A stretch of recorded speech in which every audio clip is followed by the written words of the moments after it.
Good evening, everybody, and welcome to another episode of CINE MÁS podcast.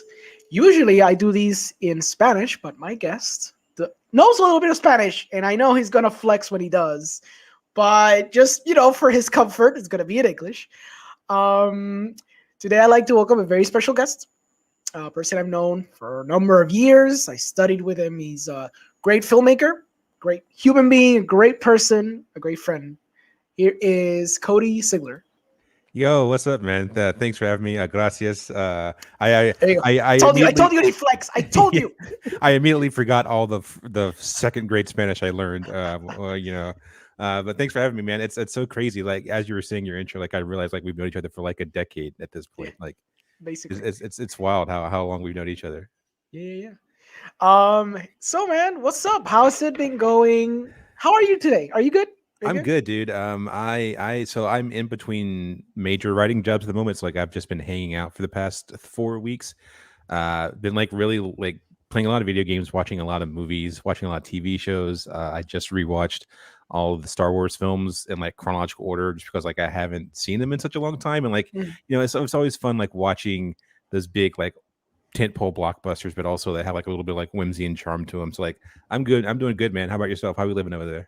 I'm good. Just, hoping there's like a little tropical storm that's kind of been forming. I read that up literally today. So let's see how it goes. Yeah, but for now, it's exactly fingers crossed. But for now, it's been chill, man. Just same as you in between jobs. I've been doing a little here and there, editing gigs and stuff, but just been chilling, entering the world of podcasting, as you've seen. Oh yeah, we love to help you here. Welcome to the podcasting world, my man. Yeah, it's fun. I will ask you, how much of a Star Wars purist are you? What version of the original trilogy did you see? When I was a young upstart, I was like all about the no edits. We got to do the original. But now that I'm older, I'm like, you know what? It's most of the bones are still there. Like they're just small things that annoy me a little bit. But like these are for children. Like not in like pejorative sense, but like they're simple myths for kids. So I'm like, some like 12-year-old watching this isn't going to care that Lucas added in some digital rocks in front of R2D2 or something like that. So like, you know what, they still mostly hold up. I say enjoy them. There's so many bad movies out there that when you even have anything that's just like a B+ that sneaks its way through, it's a miracle, to be honest with you. You said the rocks, and I think I had a mini rant in another podcast 2 weeks ago about the stupid rock, because he just doesn't fit there, man. Yeah. That's the thing that always bothered me when I saw the rock in front of him. He doesn't. I know he can't Jimmy himself inside. Yeah, it's a weird edit. I have no idea why he thought that would add anything to the movie, but it's like whatever. I can't find the original version. I understand the why. I understand that it comes down to visually showcasing that he's in hiding. Yeah. But the original one, like, you can understand that the robot's hiding. I don't understand what this little rock adds to, It's a little bizarre. It's let's get into that. Let's dig a bit deeper, because I always found it interesting that that Lucas, first of all, from an authoristic sense. He did direct the first one, which I can completely understand him trying to, remaster, remix, do fixes to the first one, because whatever. But let's not kid ourselves. Although he's a creator of Star Wars, sure, we can't take that away from him. He did not direct the second and third one. So there is some authoristic there's like a morality to it, maybe, where he did touch upon a little bit of the second and third one, especially the third one, because there's like a sequence, like a musical sequence, and there's some other little fixes here and there. And technically, he didn't direct it. So, what do you think from an authoristic morality sense as a director? Like, would you be kind of upset if the writer, which understandably so, he is the creator of this universe and whatever, and you were kind of a paid for hire, but you still put your heart and soul doing this movie? Like, you did Return of the Jedi. Like, someone shouldn't be able to take that away from you because of it. What do you think of someone doing that? It's weird. It's weird. If it was like if they're like guns for hire, which this is such a weird case because like they were like indie movies made and financed by George Lucas. So like, I guess at the end of the day, he has final say. But like, I think it wouldn't be as weird if you could find those original versions. Like if you could find an unupdated, like a 1999, whatever it was when we fixed them, like you could find those, would be so much easier. But like, since there's no access, it's like, it is weird to be like, oh, I would feel some type of way, undoubtedly, if I like made a thing and then 25 years later, someone went in and took out also the original like song in Jabba's palace fucking slaps. Like, it's a great song. Like, it's a genuine bop. So, and they replaced it with some weird like space blues numbers that doesn't really work. That would kind of get under my skin a little bit, unless I went in knowing that I would have not really any final say in the edit or whatever. Like, I'm just doing it for like the prestige or the paycheck or I know what the deal is. If I didn't know that, it would rub me the wrong way a little bit, to be honest with you. Yeah, I always find it a little weird, like in retrospect. The other thing I always found a little concerning, it stems from the fact that we're filmmakers, right? We understand, in a deeper sense, we understand why Lucas did what he did. Because if we could, we would just go back to our previous films and re-edit and restructure and shoot more stuff and be in this never-ending circle of always fixing. But thanks to things like deadlines, we have to finish. And any director worth their salt knows the literal feeling that George Lucas must have felt. So when people critiqued him like, oh, why did they touch up their masterpieces? Because you don't understand, people. When he's seeing those movies, he finds every single mistake he made. But you probably never see them because you see them as these masterpieces, which of course they are. They're amazing films. But he knows deep down, he's like, God damn it, I wish I didn't do this and that stupid alien, that stupid mask, and this stupid cut, and I wish I could just go back. And that's exactly what he did. He went back and he fixes the mistakes akin to what he thought that needed to be fixed, So in that sense, like, do you comprehend like the plight of George Lucas coming back and fixing them? But do you also think it's the correct thing to do, or should you, as a filmmaker, as an author, eventually kind of like let these things go and just move on?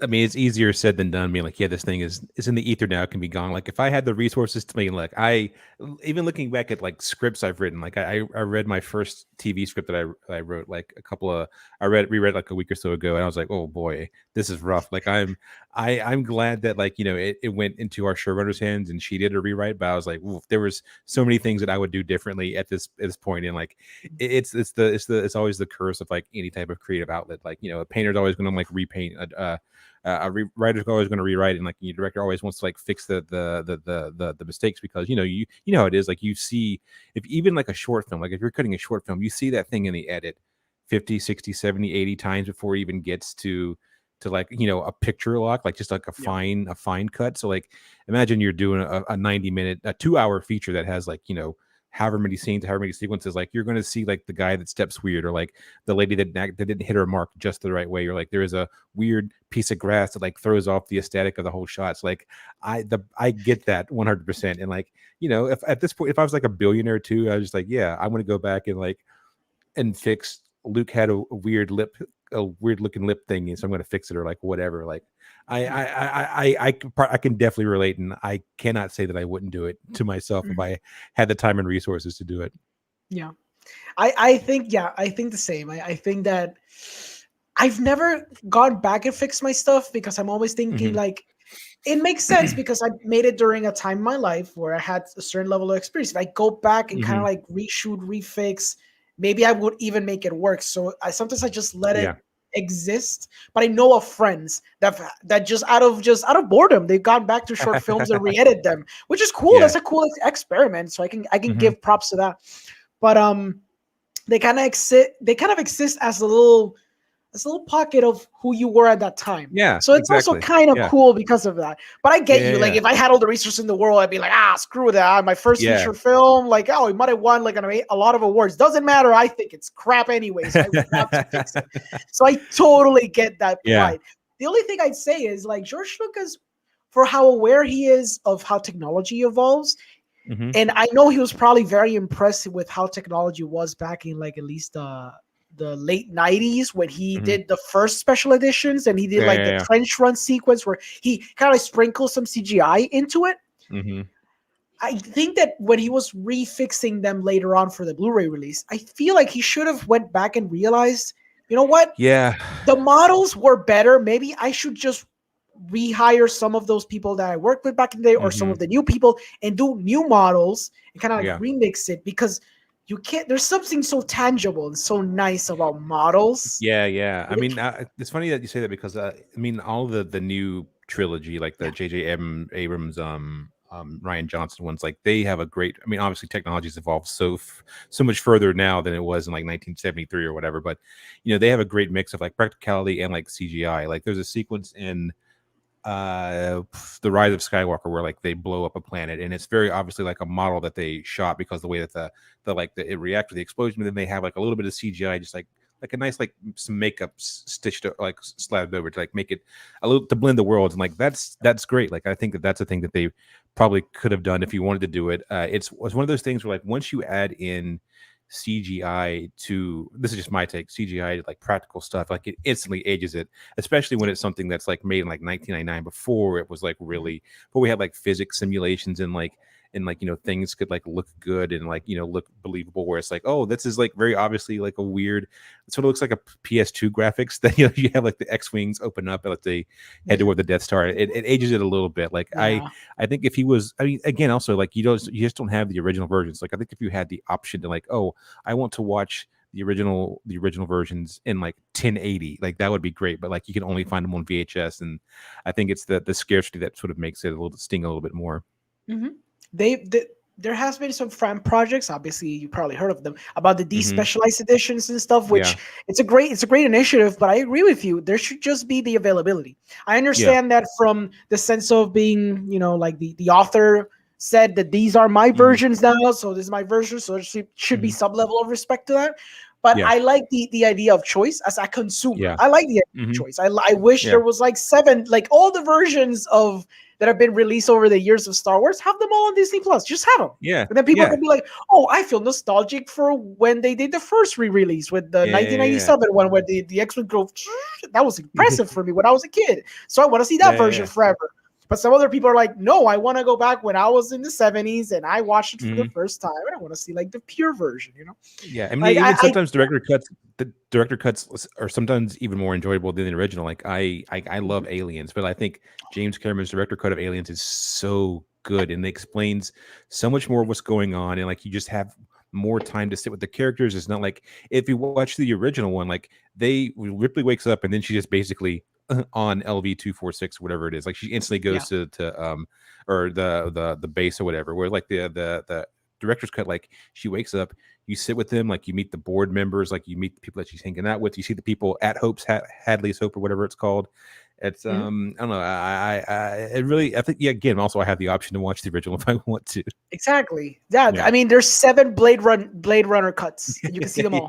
That's great. You know, you can see the original trash and then see like the slightly better ones. I don't remember which one I like. I don't remember it's the Final Cut director's cut. There's one that I love more than the other. Director's cut's the one that's like the one that everyone goes to. That's like exactly. This doesn't have the weird voiceover and like the weird outtakes from The Shining stacked over on the end or whatever. Yeah. Nice. That's a good way of putting it. We have a little comment saying, Alforjias, hi. Welcome to the stream. Okay, well, let's get started then. So let's do it. Tell me about your life. How did you get into this world? What made you inspired to start working in film, and how has that trajectory have been since you started until where you are right now? Go ahead, talk to you about Yeah, us. so I'm from a super small town. I mean, you know this. I'm from North Carolina, super small rural town in North Carolina. Like, but I've always been into like art stuff. Like my dad was like into doing models, and he like drew and did photography. It's like art's always been like around the zeitgeist when I was growing up as a kid. And I was like, oh, I love these things. Like I went during like undergrad, like 2 years in, I was studying like radio and TV broadcast. I was like, I don't want to fucking work in the news. This shit does not interest me. Like, I want to do something creative. Like, I like playing with the cameras. Like, we had a class where we had to like storyboard out like a scene. I was like, this is super fun. I like this aspect, but like, I don't like shooting like there's a dog got out of the pound at the local whatever. I was like, I don't give a shit about that. So like, I decided pretty early on that I was going to go to film school. Like, I landed at SCAD, which is like, you were there. It's just like a weird art school plugged in the middle of the fucking South with like every different type of discipline. Like you have like the textile kids, you have the art kids, you have the painting, the control arts, the filmmakers, the fashion designers, like all these weird eclectic people that are just hanging out of this one space making stuff. I was like, oh, this is exactly what I want. And like I've always been into like comedy and stuff and animation. Like I love Adult Swim, I love anime, I love comic books and all that stuff. So like, I mean, you can also attest to that. Like when I came in, like I only wrote comedies. Like I wasn't much of a drama guy. I was like, if I have to feel things besides laughter, like I'm probably not the person that should be writing this or directing it because I'm not going to turn in a very good product. Like I don't want to feel bummed out on set. That's always been like my MO when I was there. But I ended up getting an internship at Adult Swim, and I studied under these two cats. Dave Willis, who he did Aqua Teen Hunger Force, Squidbillies. We were doing a show called Your Pretty Faces Going to Hell, the second season of that. And the other dude that I was working under was this guy named Casper Kelly. He did Too Many Cooks, like this huge like Adult Swim short that really blew up for his career. And I was basically a director's assistant. So like I was there from like beginning to end. Like I was there when they were writing the scripts, when they were in the writer's room. I was like the guy that was putting together like all the breakdowns for like, these are the characters, these are the locations. Like I was at the casting with like, running to get them lunch and stuff. And on set, I was just hanging out as their assistant. I was the director's assistant. And we shot, we did a block shooting. So we did like the first half of the season, which was like 20 days. It ended up being like four episodes. I think it took like a week, 5 days to shoot an episode. And I was just like learning. I got a crash course in comedy. Like which is all the shit that I wanted to do from people that I liked. And as I was like, before I went back to SCAD, like as my internship was leaving, they were like, I was like, hey, this is what I want to do. What do you guys recommend? How do I get here? They're like, well, you're already here. So like that's done. That first step is done. But really, if you want to like work in comedy, like you can really only do it in New York or LA. Like Atlanta is like an outlier. Like this is a very, like we're one central place that just happens to be making comedy. But like those are places you need to go if you want to work in comedy or in the industry in general, honestly. So I landed out here in LA in like 2015, like basically as soon as I graduated, and then ended up getting a job. I worked a bunch of shitty jobs, but like ended up getting like my first job that was like, oh, this isn't miserable, or like the job sucks, but like the benefits are good. Is that I was working at this place called the Upright Citizens Brigade, aka the UCB. It's like a comedy theater. Basically any working comedian or writer that you've seen in anything over the past 20 years has come out of that school. Bunch of SNL people, any comedy writer that's on any like TV show, like if you see anyone, like you see that they've gone to that place. And basically I was in charge of like their equipment. They were doing like digital content, making like internet funny videos. And like I had worked at equipment stuff at SCAD where we had like 1,000 film students. So like I went from 1,000 kids to like 12 comedians. Like I could do that all day, any day with my eyes closed. And basically what I was doing is like on the weekends, I would just shoot shit. I'd shoot shorts, I'd shoot web series, I'd shoot sketches, I'd write stuff with my friends because I had access to the building and we had like a green screen, like a psych wall. So like I was constantly shooting stuff there and just like writing and developing like what I thought my taste was and like what I thought my sense of humor was. And eventually I ended up producing podcasts for another comedy company called Earwolf. And through that, it was just dumb luck, dude. Like I had just finished writing a pilot. Like I had gotten a manager like a couple of years earlier. And he was like, if you want to like get into like filmmaking, like writing and directing, like you need to like have like an actual like pilot sample written. So like I had just finished the pilot sample. And basically, one of the shows that I was producing, our host, one of our hosts, this lady named Tawny Newsom, shout out to Tawny, she's great. She had booked this Netflix show called Space Force, and basically she was going to be gone for like 2 months. She's like, I got to go shoot in the desert with Steve Carell, so you guys need to find a temporary co-host. And our other host, Andrew, was like, he's like, I don't feel like looking for people. Do you want to just like come in and co-host for a couple times? I was like, yeah, sure, whatever. I'm already producing it. It's easy for me to do this. And basically, I stepped in, and like a couple days later, Andrew was like, hey, do you have like a sample that you can send me? Someone wants to see it, but I can't tell you who. I was like, oh, yeah, sure, fine, whatever. I sent it to him. I didn't hear anything back for like a couple of weeks. But in the meantime, a friend had recommended me for this show called Craig of the Creek, this animated show on Cartoon Network. I basically got a writing job for that. I was freelancing, so I'd go in like 2 or 3 times a week for 2 or 3 hours. It was written with a bunch. It's like so there are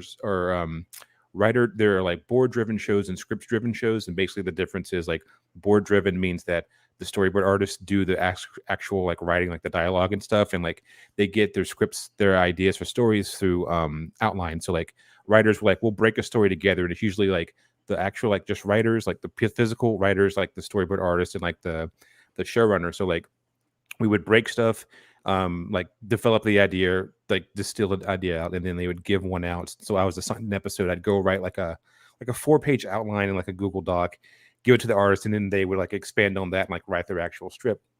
So I was doing that. Yeah, it's a really cool, really fun collaborative process. Like I love it. That's like, interesting. That's the storyboard. Why is it the storyboard is the ones that are kind of like building the story? Because because they're building the scenes as it is as well? Yeah, I mean they're basically, it's just a weird way of saying that they're also writers. Like they're literally writing the dialogue and stuff, but like they're like drawing the episode. So like they're the ones that's giving the flow. Like you're just giving them basically a blueprint with the outline. Like this is like the basic stuff that's happening. Like I'll throw in jokes in mine for dialogue. So like, hey, this is a joke that I think this character would make.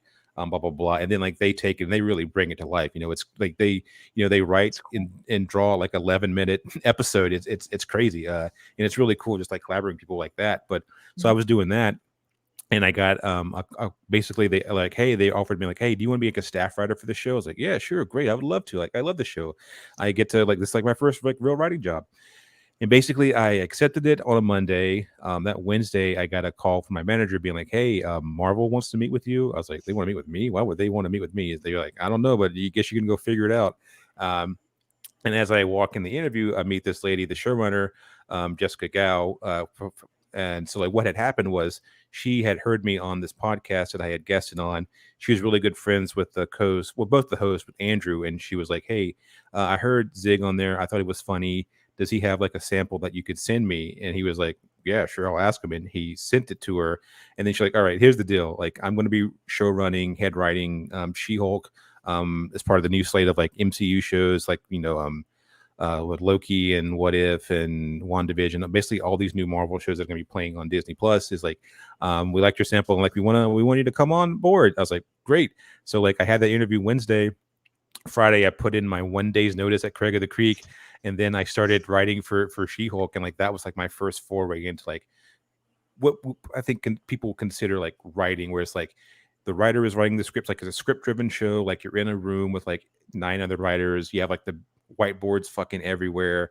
You're breaking stories, like we breaking like episodes and stuff, and like everyone was like pitching in, and like you're finding your footing and finding your voice, and that's what like led to everything else. Like I went from that to Robot Chicken, like a sketch comedy show on Adult Swim. I got that because once again, Jessica Gao, she had written on that show before, and she recommended me. The way that writer rooms, I don't want to get too into the weeds because I don't want to confuse one, but like the way that writers rooms are set up is that basically you have your head writer, your showrunner. They're the ones that are like overseeing everything. So like you turn in your script, no matter what it is, it goes to them, and like they're the ones that's gonna like punch it up and like before it gets to air. But they also have a number 2. It's called like a strong number 2. That's like their second in command, basically. That's like their first mate if you're on a ship. And like her number 2 was this dude named Zeb Wells, who had written for Robot Chicken for like ever. He had a show, the production company Stupid Buddy that makes Robot Chicken, had also made a show of his called Super Mansion. So like he had been there, Oh, yeah. like he just so they recommended me for Robot Chicken, and also like Zeb and I's roles in She-Hulk were like the Marvel nerds, like we were like the comic book guys, like we were the like Zeb has also been writing comics for fucking ever, so like we were there was a point where like we were talking about a character like no one knew how their powers moved, and like I literally pulled out the comic book from my backpack and like waved it in the room, and they're like, calm down, that's really great that you have that, but we're gonna need you to like chill out just a little bit. It's like that's where I was coming from. So like Yeah. I went from She-Hulk to Robot Chicken. I got into like writing comic books from Zeb. Like he introduced me to like the people on like Marvel comic side. And that's how I wrote like my Miles Morales, my first character, like my first comic book. I went from that to like a short, and now I'm writing Amazing Spider-Man. And basically how I got Rick and Morty, which was like my last writing job, is that there's a dude named Jeff Loveness. He wrote the new Ant-Man movie, Ant-Man 3. He was also wrote for Rick and Morty. And basically what had happened was like when all those new like Disney Plus Marvel shows got announced in like 2019 and people started getting jobs there, we all had like mixers and stuff, like meeting this new crop of like these are the next generation of like, you know, Marvel writers. And like we never physically met, but we all followed each other on Twitter or social media and stuff. And we were always like liking each other's posts or like liking jokes, or like he would like message me and be like, hey, if you have any, because he's also a comic writer, like if you have any questions or want to get into comic writing, let me know. I'm always I'm basically like I'm an open door. I'm here to help out anyone that I can. And he recommended me for Rick and Morty. He was like in December, he hit me up. He was like, hey, I'm going to be going to London to shoot Ant-Man 3, flexing on me. Do you want to submit for Rick and Morty? I was like, of course. I love Pickle Rick. I love Rick and Morty. And like that's how I got the job. So like this is all one. This is to bring us where we're currently at now. That's basically one long-winded way of me saying that everything has just been basically making friends, and networking is the thing that everyone fucking hates to hear But it's the in truth. film school. There's no lie. Yeah, and it's not like, you know, I don't know how you feel the same way, but like when I used to hear that, I was like, oh, it means like, oh, you want to go talk business? We're going to go downtown and drink wine and blah blah blah. It feels like very scummy, but really it's just like you're just making friends. Like, yeah, you and I are friends. Like that's how it is. Like basically all it is. So like it's not like you want to go out there being like, how can this person benefit me? How can they make me get where I want to get? It's basically like, do I get along with this person? Do I think that they're cool? Like, can I help them out, and can they help me in ways that are like not just like for my benefit, because you want to see that person prosperous? Like, you know, a rising tide lifts all ships is like really the mentality. Like that's the note behind the note of like being like networking. It's like that's really all it is. Like I just made a bunch of friends. It's not like they instantly paid off. Like I made friends my first year out here in like LA that like, you know, then 3 or 4 years later, they're like, oh, they're the people that are like getting writing jobs and helping me out and stuff. And like that's basically like that's like the a long way of basically catching everyone to like where I'm at now. So like writing comic books, still doing some podcast producing or podcast hosting and stuff, and like writing TV. And it's only here because I'm good at making friends, and like I like nerd shit, and I happen to be okay at writing it. That's beautiful. Like it's true, yeah. Like everyone that's in the business, and that goes beyond like film. It goes to art. You know, you just meet these people, and like you said, it's not like in a scummy way. Because when you hear it the first time, you're like, oh, I have to, you know, wine and dine. I have to get drunk with these people, you know, to get around. Yeah. It's like, no, you're just meeting cool people, and if they like you, if it's a genuine thing, they're going to remember, be like, oh, fuck, I remember Cody like 2 years ago. We hung out once and he's pretty cool. And I remember he like showed me a stupid comic book. So I think he'd be kind of cool for something. Like, I mean, that's exactly check out what he's doing. Yeah, that's like, literally you know, what it is. It's like, you know, it's like if you're going to be stuck on set with someone for like 15, 16 hours, like you want them to be cool. And it's the same way in a writer's room with like pre-pandemic when like we were in person. Like if you're going to be in a room with someone for 8 hours and like you have to like really expose yourself, not in like, you know, some people like will tell like heart-wrenching stories, but really it's like if like telling jokes in front of people is hard shit, especially when you're like in a room with 8 people. You're basically saying, this is what I think is funny, this is a distilled down version of what my personality is, and like I'm going to blurt it out yet loud because I think that's good enough to like get put into an episode that a bunch of people are going to show up on set. Actors are going to say the line. Fucking carpenters are going to put fucking nail to wood and build a set. There's going to be a lady with fucking green face paint to be She-Hulk at some point. Like, I think the thing that I'm saying out loud is going to be good enough for some actress to say, in front of people that people are going to watch on their TV screens. Like that's a very vulnerable thing. So like, you know, you really have to like trust people and like, you want to be around them and you want to be encouraging because like no one wants to like eat shit in front of like, you know, 8 other people. I mean, no one did that because like it's a very nice room, but you know what I'm saying? Like you got to have that trust and like you want to be around someone that you can like and trust for like 8 hours a day for like 6 months or 20 weeks, however long the contract was for the show. And like, it's the exact same way with any art form, I'd imagine, outside of like just filmmaking. Like you want to be around people that you like because they're also a reflection of you. You're like, oh, I'm a good person. They're a good person. Like it's nice being around people that like sort of have the same pH balance. Yeah, of course. And it's all about helping each other out. Because in the end, man, you just want everyone to just move up, you know, and everyone do stuff. And I love that because I always do the same thing. I was like, if I like working on something, I get like a little side job. I'm like, I can't do it. But I remember 2 of my friends, they're like probably not doing much right now. Hey, buddy, what are you up to? Hey, bro, I got like a job for you. Oh, it's cool, man. Thanks. It's just we're all helping each other out. And that's just part of it. And it's a beautiful thing, you know, like regardless, it's a beautiful thing to kind of like be able to help each other out, to boost each other up. And it's really beautiful. Yeah. So before we get kind of like into the nitty gritty of the writing stuff, let's talk about like how we kind of met. Because I'm going to give you my perspective. Yeah, and it's all thanks to Ruby. Oh, yeah. Ruby. I'm sorry, Ruby. Ruby. Thank you, Ruby. Because she was literally the only person I knew when I got to Savannah. Because I knew her. I knew her a little bit from when I was in Puerto Rico. I didn't know her that well, but I knew her a little bit. So she was like my gateway into everybody. But my problem was that when I got into SCAD, I aced my basic courses. So I was never in like the group where you guys were in. Like Ruby was taking like the very basic courses, but I think I don't know what it was. I don't know if it was my GPA or the resume or whatever it was, because I don't know what the parameters are. But they deemed it that I knew enough for me not to take the 3 base courses. I had to take the first trimester. So they bumped me to other stuff. That's how I met like Sydney, and I met other people. And I met like a bunch of writers at first because I was taking like actual, like not actual, but you know, like the next level writing courses. So that's where I met like a lot of theater writers and like other people like that. So I was hanging out with a lot of writers, but I was telling Ruby, like, Ruby, I need to like, those people are cool, but I need to meet like film people because I'm not a writer, and I know I'm not a writer. I'll take my writing courses, but I'm sucky like that.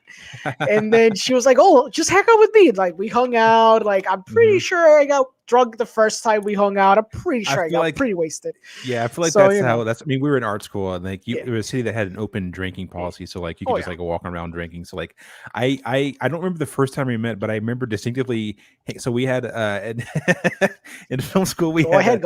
We had so me and like 3 other dudes had this a nice apartment, this nice basically a house that we found in the middle of nowhere called Narnia, and we would have parties there pretty regularly. And like my first distinct memory of Alejandro is like we were on my balcony with like 4 other people drunk as fuck. I remember like I was talking very bad Spanish, and like we were just talking shit about some movie or some bullshit like that. And I was like, oh, I like this guy. Like we had the same taste when it comes to like critiquing film and the shit that we're into. Yeah. It was beautiful. Yeah, it was like, and I love your apartment. It was like, it was a cool little spot, guys. Like aesthetically, like I don't know if I know I used it because I remember that I did a shoot there. I did a little short with I forgot his name. It wasn't Andy. Go ahead, Charles, keep going. Tristan. It wasn't Tristan. It is, you're missing Charles? the other. Charles. No. Kyle. Kyle. Yeah, it was Kyle. It was Kyle. It was Kyle Drew. Kyle Drew. Yeah. We made like a little music video with the song. Oh yeah, I remember that. I think it's at the beginning of the movie Comedy, which is a very obscure and not comedy, but the comedy. Yeah, that's there at the beginning of the movie, the comedy. There's a little music segment, and it's a beautiful fucking song.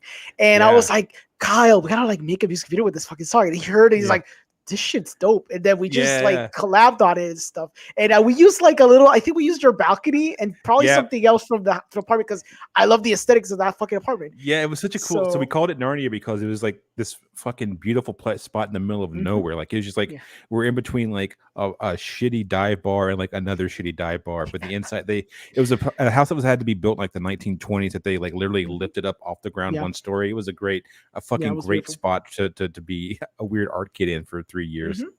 Yeah, that was it was a beautiful spot. Like that's why I dug it so much. Yeah. But yeah, it was really fun. I remember that you made this short called, I think it was The Struggle of Tyson Jones.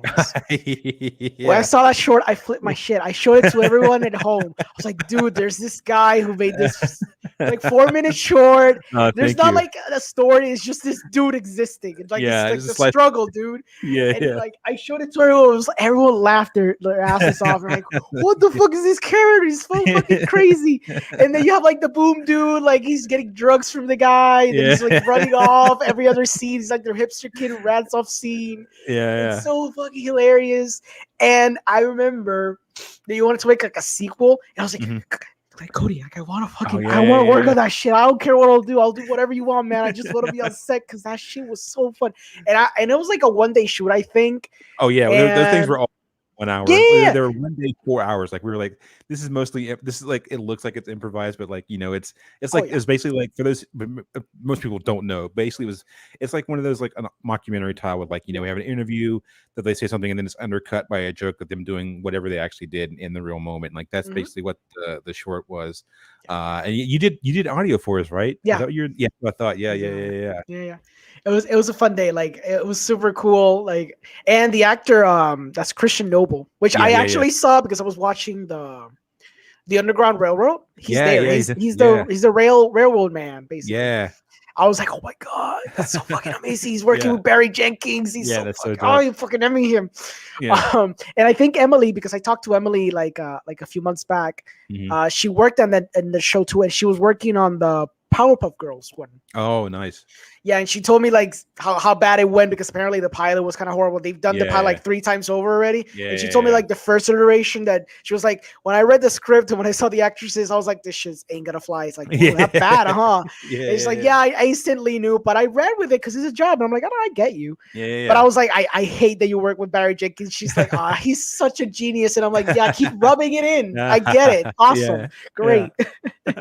But it was so cool watching him there. And it was so cool that character you crafted. And when I saw that, I'm like, Cody's gonna make amazing funny shit. I just know it, man. I don't know where he's gonna make the funny shit, but he's gonna make the funny shit. I know it. Thanks, dude. I mean, that was like I wrote that with my buddy Tristan Hill. Like we co-directed that together, and like that was like a class project that we did, and like out of all the things that we made there, like including like our thesis and shit, like that's the one that people still like that's one they'll actually send out for like jobs and shit. Like if I ever met for like directing jobs, like I'll send it like, hey, this is what we made this for like $75 or like whatever like lunch cost and how much it costs to buy a fucking elephant suit off of Amazon Prime. But like we lucked out. It was a fun shoot. Christian was a great actor.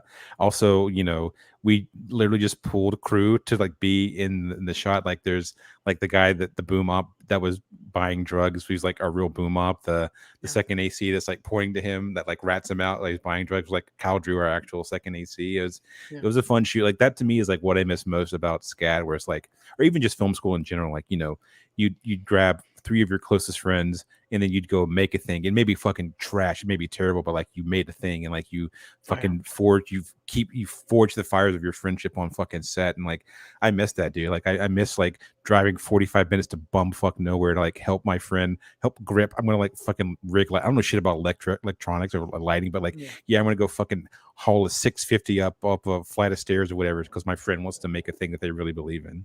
Yeah, no, that's definitely the best part because the passion's there because there's no money. So if you're there, it's because you believe in your friend or you believe in the project or you believe in the script. And you might not know those people, but you believe in something there because you're there for someone.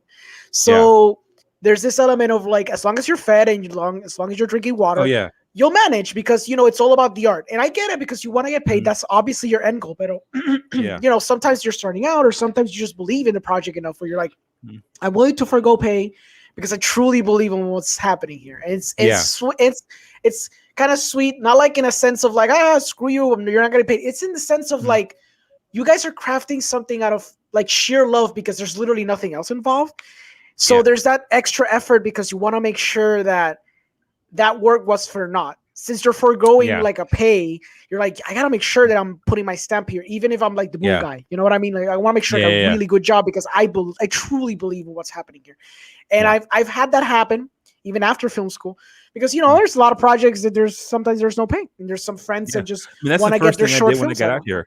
First thing I did when I got here was like, I just help my friends make shit. Like that's all. I mean, that's exactly. That's just in the DNA. That's part. Of course, part of it. Yeah, it happens to me too. Like a lot of my friends, I have this like a film how you call it, like not a studio. It's more like a film collective.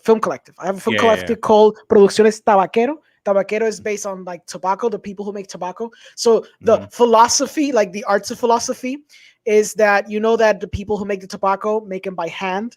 Like always, it's not like a machine produced. It's like hand. So there's special care and attention to every single cig that you make.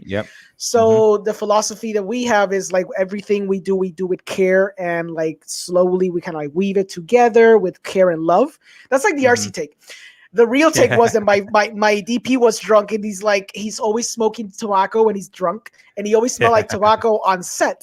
So it was the joke that like we should just like call it something tobacco related. And we were drunk one night, and it's like, what if we call it Producciones Tabaquero? And he's like, we were like looking at him like, fuck yeah, that's great. That's a great name, yeah. But we need like a better reason. We can't just say that shit in film festivals. So we came up with like the thing I told you, because that's it's a great spiel, you fake it till you make it, bro. That's how you do it. Exactly, yeah.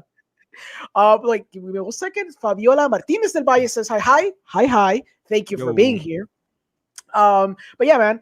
So like, I totally get you in that aspect. Like, my last short film, I got into very prestigious, Puerto Rico's very prestigious film festival called Festival de Cine Europeo, where it's basically this collective in San Juan where they teach people French, and it's like La Alianza Francesa is Alliance Franche, which they have a lot of subdivisions in, I think, Latin America, and I think in the United States as well, where it's like a nonprofit collective that teaches people how to speak French. Oh, cool. So they also have a subsection, at least in Puerto Rico they do, where they have like a film festival, and they also have a subsection where they allow up-and-coming filmmakers. Technically I'm up-and-coming here yet, because I haven't made an actual feature film, so technically I'm still up-and-coming. They made a subsection where they invite emerging filmmakers, Puerto Rican filmmakers, to make a film. Like, it's self-produced, but they give you a lot of like expensive equipment, like Arri Alexas, like expensive boom lights, whatever. Perfect. And I got in because of recommendations from friends, and because they've seen my previous work. So I'm like, oh my God, I got super excited because I submitted it because I went to Oaxaca with another film that I edited, and my bro, he directed. It was a documentary about this up-and-coming rapper in Puerto Rico. We got to like the Oaxaca Film Festival. We're like really excited because Oaxaca is kind of prestige. So we went there, and I was super depressed the whole way through because I never got like the email callback sort of. And then I was like depressed. Then I went like the airplane ride home. I was in Puerto Rico, like grabbing my bags, and I got like a text from a friend, like a producer friend. He's like, bro, did you get like the email? I'm like, are you flexing on me, bro? Because I didn't get shit. Like, don't flex on me because I'm kind of depressed right now. I was like, the fuck you're talking about? Like, you got in. Like, whoa, what? I'll be waiting for like 7 days. And I checked. It was in my stupid spam folder, bro. I was so fucking upset. So upset. So I got the email. I went to the meetings. I punched up my script. Basically, my story is about like this super toxic dude, bro, who's like social media, and he wants to become like an actor, but he's always been like a background actor dude. But now he's got like this big gig because like Spielberg is coming to make a film in Puerto Rico, and he got like an actual SAG-worthy background job. So he's super excited. So he like rents out an Airbnb, and he like goes nuts. He gets super shit-faced, and he's like calling people, bragging about the fact that he got the job. And the irony, he didn't get shit. So he's like having this introspection of like life and how he fucked up, because it kind of like it first starts off kind of funny, but then it gets just pathetic and then dramatic, and that's kind of like how it goes with the character. It's basically a little chamber drama. It's mostly him alone, like as if you're watching the film Lock or Buried with Ryan Reynolds, where it's basically just one actor, one location type of deal. Because it was like the cheapest thing to kind of do. And I just let the actor go nuts because I kind of have Heck like that dynamic where I'm not. I know you're probably very like enamored with having your scripts kind of being laid out on screen, but I'm a little more loose with scripts. I'm like, I see the script, I use it as type of guideline, but I let my actors kind of like see it, and if like they want to like restructure just a tiny bit or something, I am happy with that. Also, it's funny because I had the screenwriter like there helping me AC and being just generally there. He used to get upset at me doing that shit. Now he's like, I get you. It's your style. Just please don't destroy all my beautiful words. And I'm like, I won't. I'll be there when you really want the actor to say something for real. You can just come up and be like, dude, just please don't destroy my beautiful words in this scene. I'm like, okay, got it. I won't. And then we'll just, work like that because that's a beautiful thing. It's collabing. That's part of the beauty of it. In that aspect. It was a fun shoot. Then the pandemic struck, so I never got to show it like in a movie theater. We did like a digital film festival. I was so sad. And I'm just kind of waiting a little bit to see how the film festivals kind of move now, so I can start submitting again. Because I feel like I did like a really good project, and I feel like you it's want people to see it, dude. Yeah, exactly. I just want people to see it. So that's like the next step right now. So that's the last big thing I did. I literally did it 2 months prior to the pandemic. So it was like last year. Oh, bummer. Yeah. So I've been a little like, it sounds exactly what. Yeah, send it to me too. I like to see it behind scenes. Yeah, don't worry. Yeah. But yeah, okay. So let's. Oh shoot. William Andres Rodriguez says, "Why, hello there." Oh yeah, I get your reference. I see you. I get you.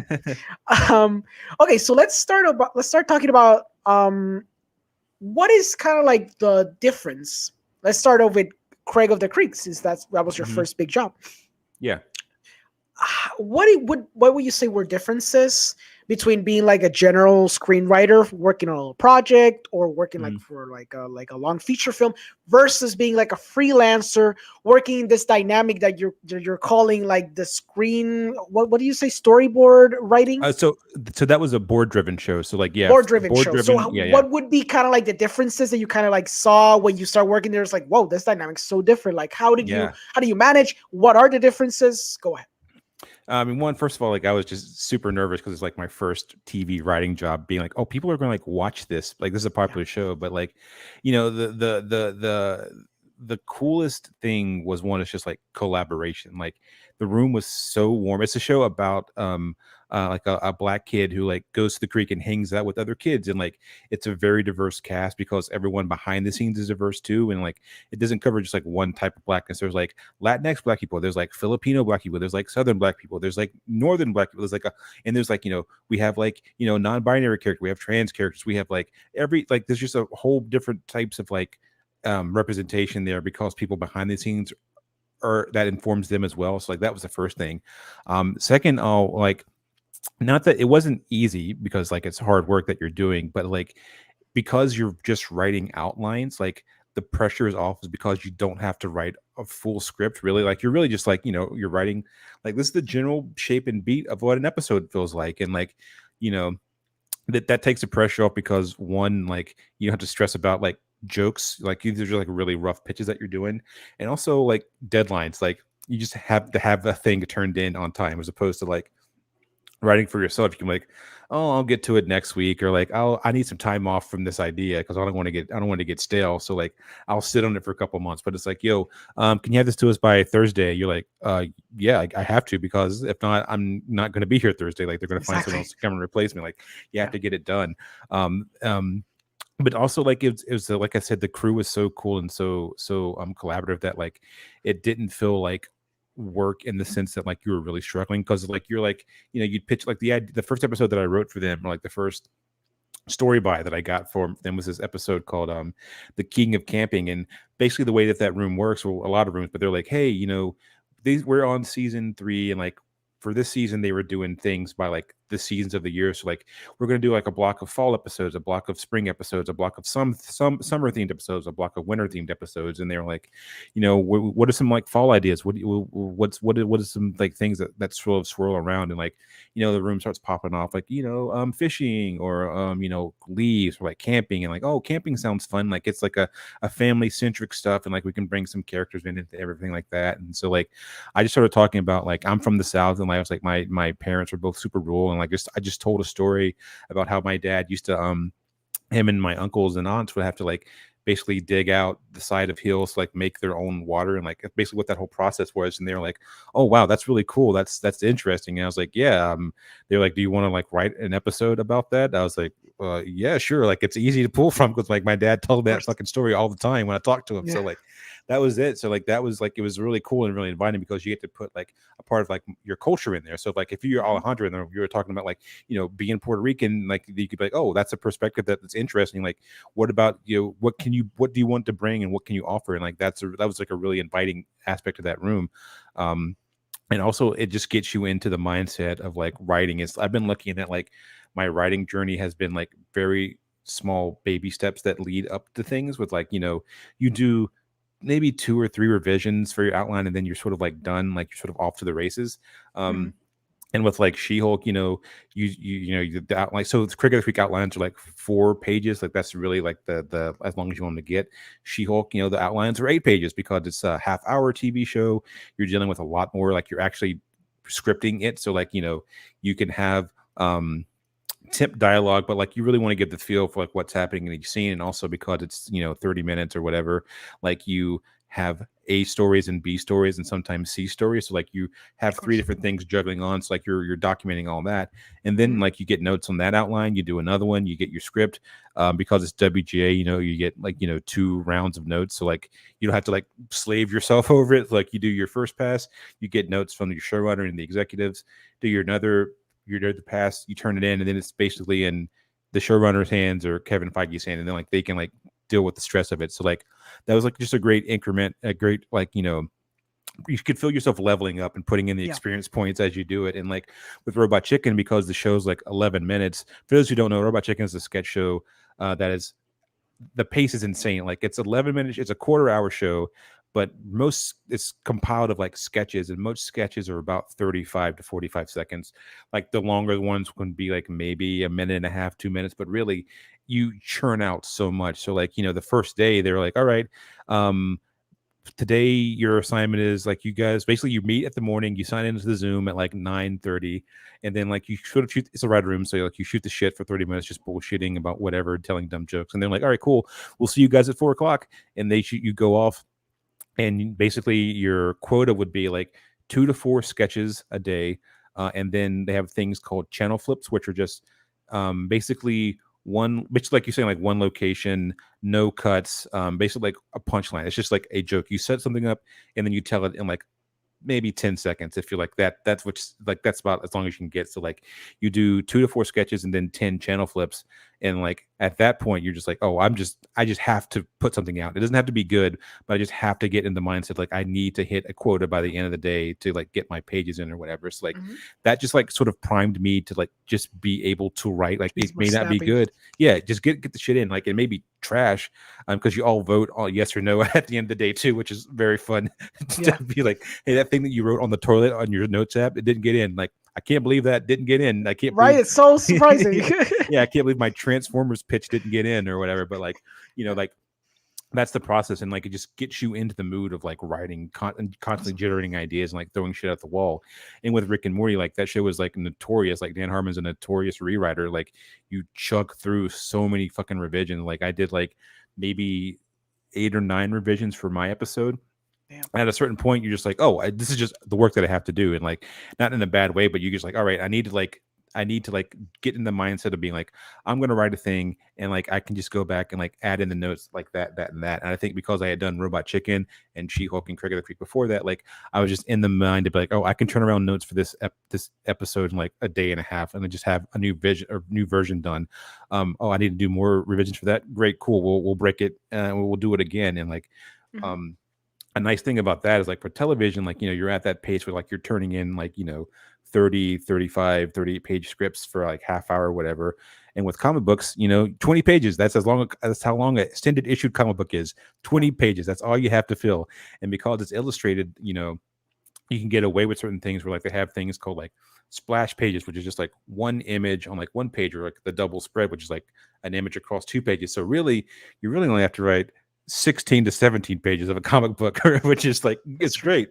you know. It's so like that process has been cool, and the thing that I like most about it is that it's so close to like animation with like Craig of the Creek, or even, you know, even Rick and Morty is like, you know, you write it, you get thumbnails, which are like just individual still drawings, then you get animatics, and then you get like, you know, color passes and sound and all that stuff. But like with it's sort of a very close thing to like with comic books. So like you turn in your script, you know, you get your notes, whatever, you turn them around, and then you start getting like layouts, which is just like rough like circle sketches. I mean, because they're actual artists, they look fantastic, they look better than anything that I could ever draw. But like they're really like very rudimentary impressionistic ideas of like what is happening. Like you're basically looking at storyboards for like what's happening for your issue. And then like you give notes on that, you get back like the pencils, which is just like the high quality, actually what the art's sort of gonna look like. You know, they may change, you know, like mouth expressions or like how the face looks or like a couple of action, but it's like it's sort of getting there. It's sort of like the assembly cut of like what, you know, what's gonna be made. And then you get in the inks, which is like, oh shit, I'm looking at a comic book. Like it's like looking at like a black and white, you know, it's like watching a black and white movie. It's great. And then you get the colors, and then finally you get the actual script pass with like, you know, your bubbles and stuff. And that's when like your editor will go in and be like, all right, because you know, just for instance, like, you know, we read left to right, so like it'd be weird to have, you know, a character speaking with the bubble on this side, because like our Western minds just makes it more confused. It's like, you know, left, right, right, left, all that shit that we had to fucking yell about forever in film school, all that stuff. And like, or maybe that's the time when you're like, you know what, I sort of scripted this out this way, but like now that I see the art and the color, like it feels weird. So like I'm gonna go and like rewrite and all that stuff. And then you turn it in, and then you know, 30 days later it's off the prints, and then you have like your own comic book in your hand. And it's like that's beautiful, man. It's a beautiful thing, because like you get to be there from start to finish.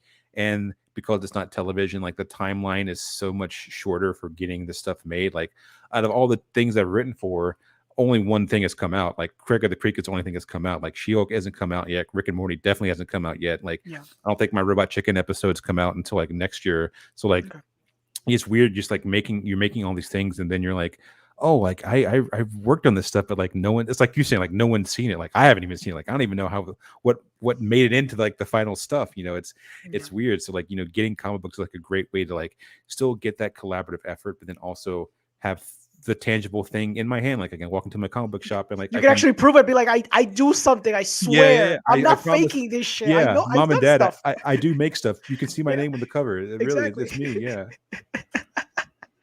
Well, let's kind of like break it down a little bit, because now you gave me like the overview, so I can now ask you specific questions.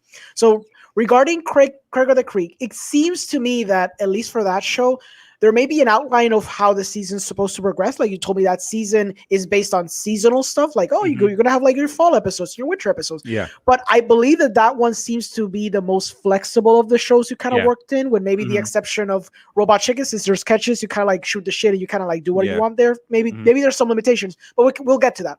Yeah. But at least with Craig the Creek, it seems to be based around the idea of experiences from the writers and how can fit in to the narrative of Craig of the Creek. I'm assuming that regardless of this, I haven't seen Craig of the Creek. I've seen, you know, I'm starting to get into the foray of new wave animation in Cartoon Network. I see like Steven Universe.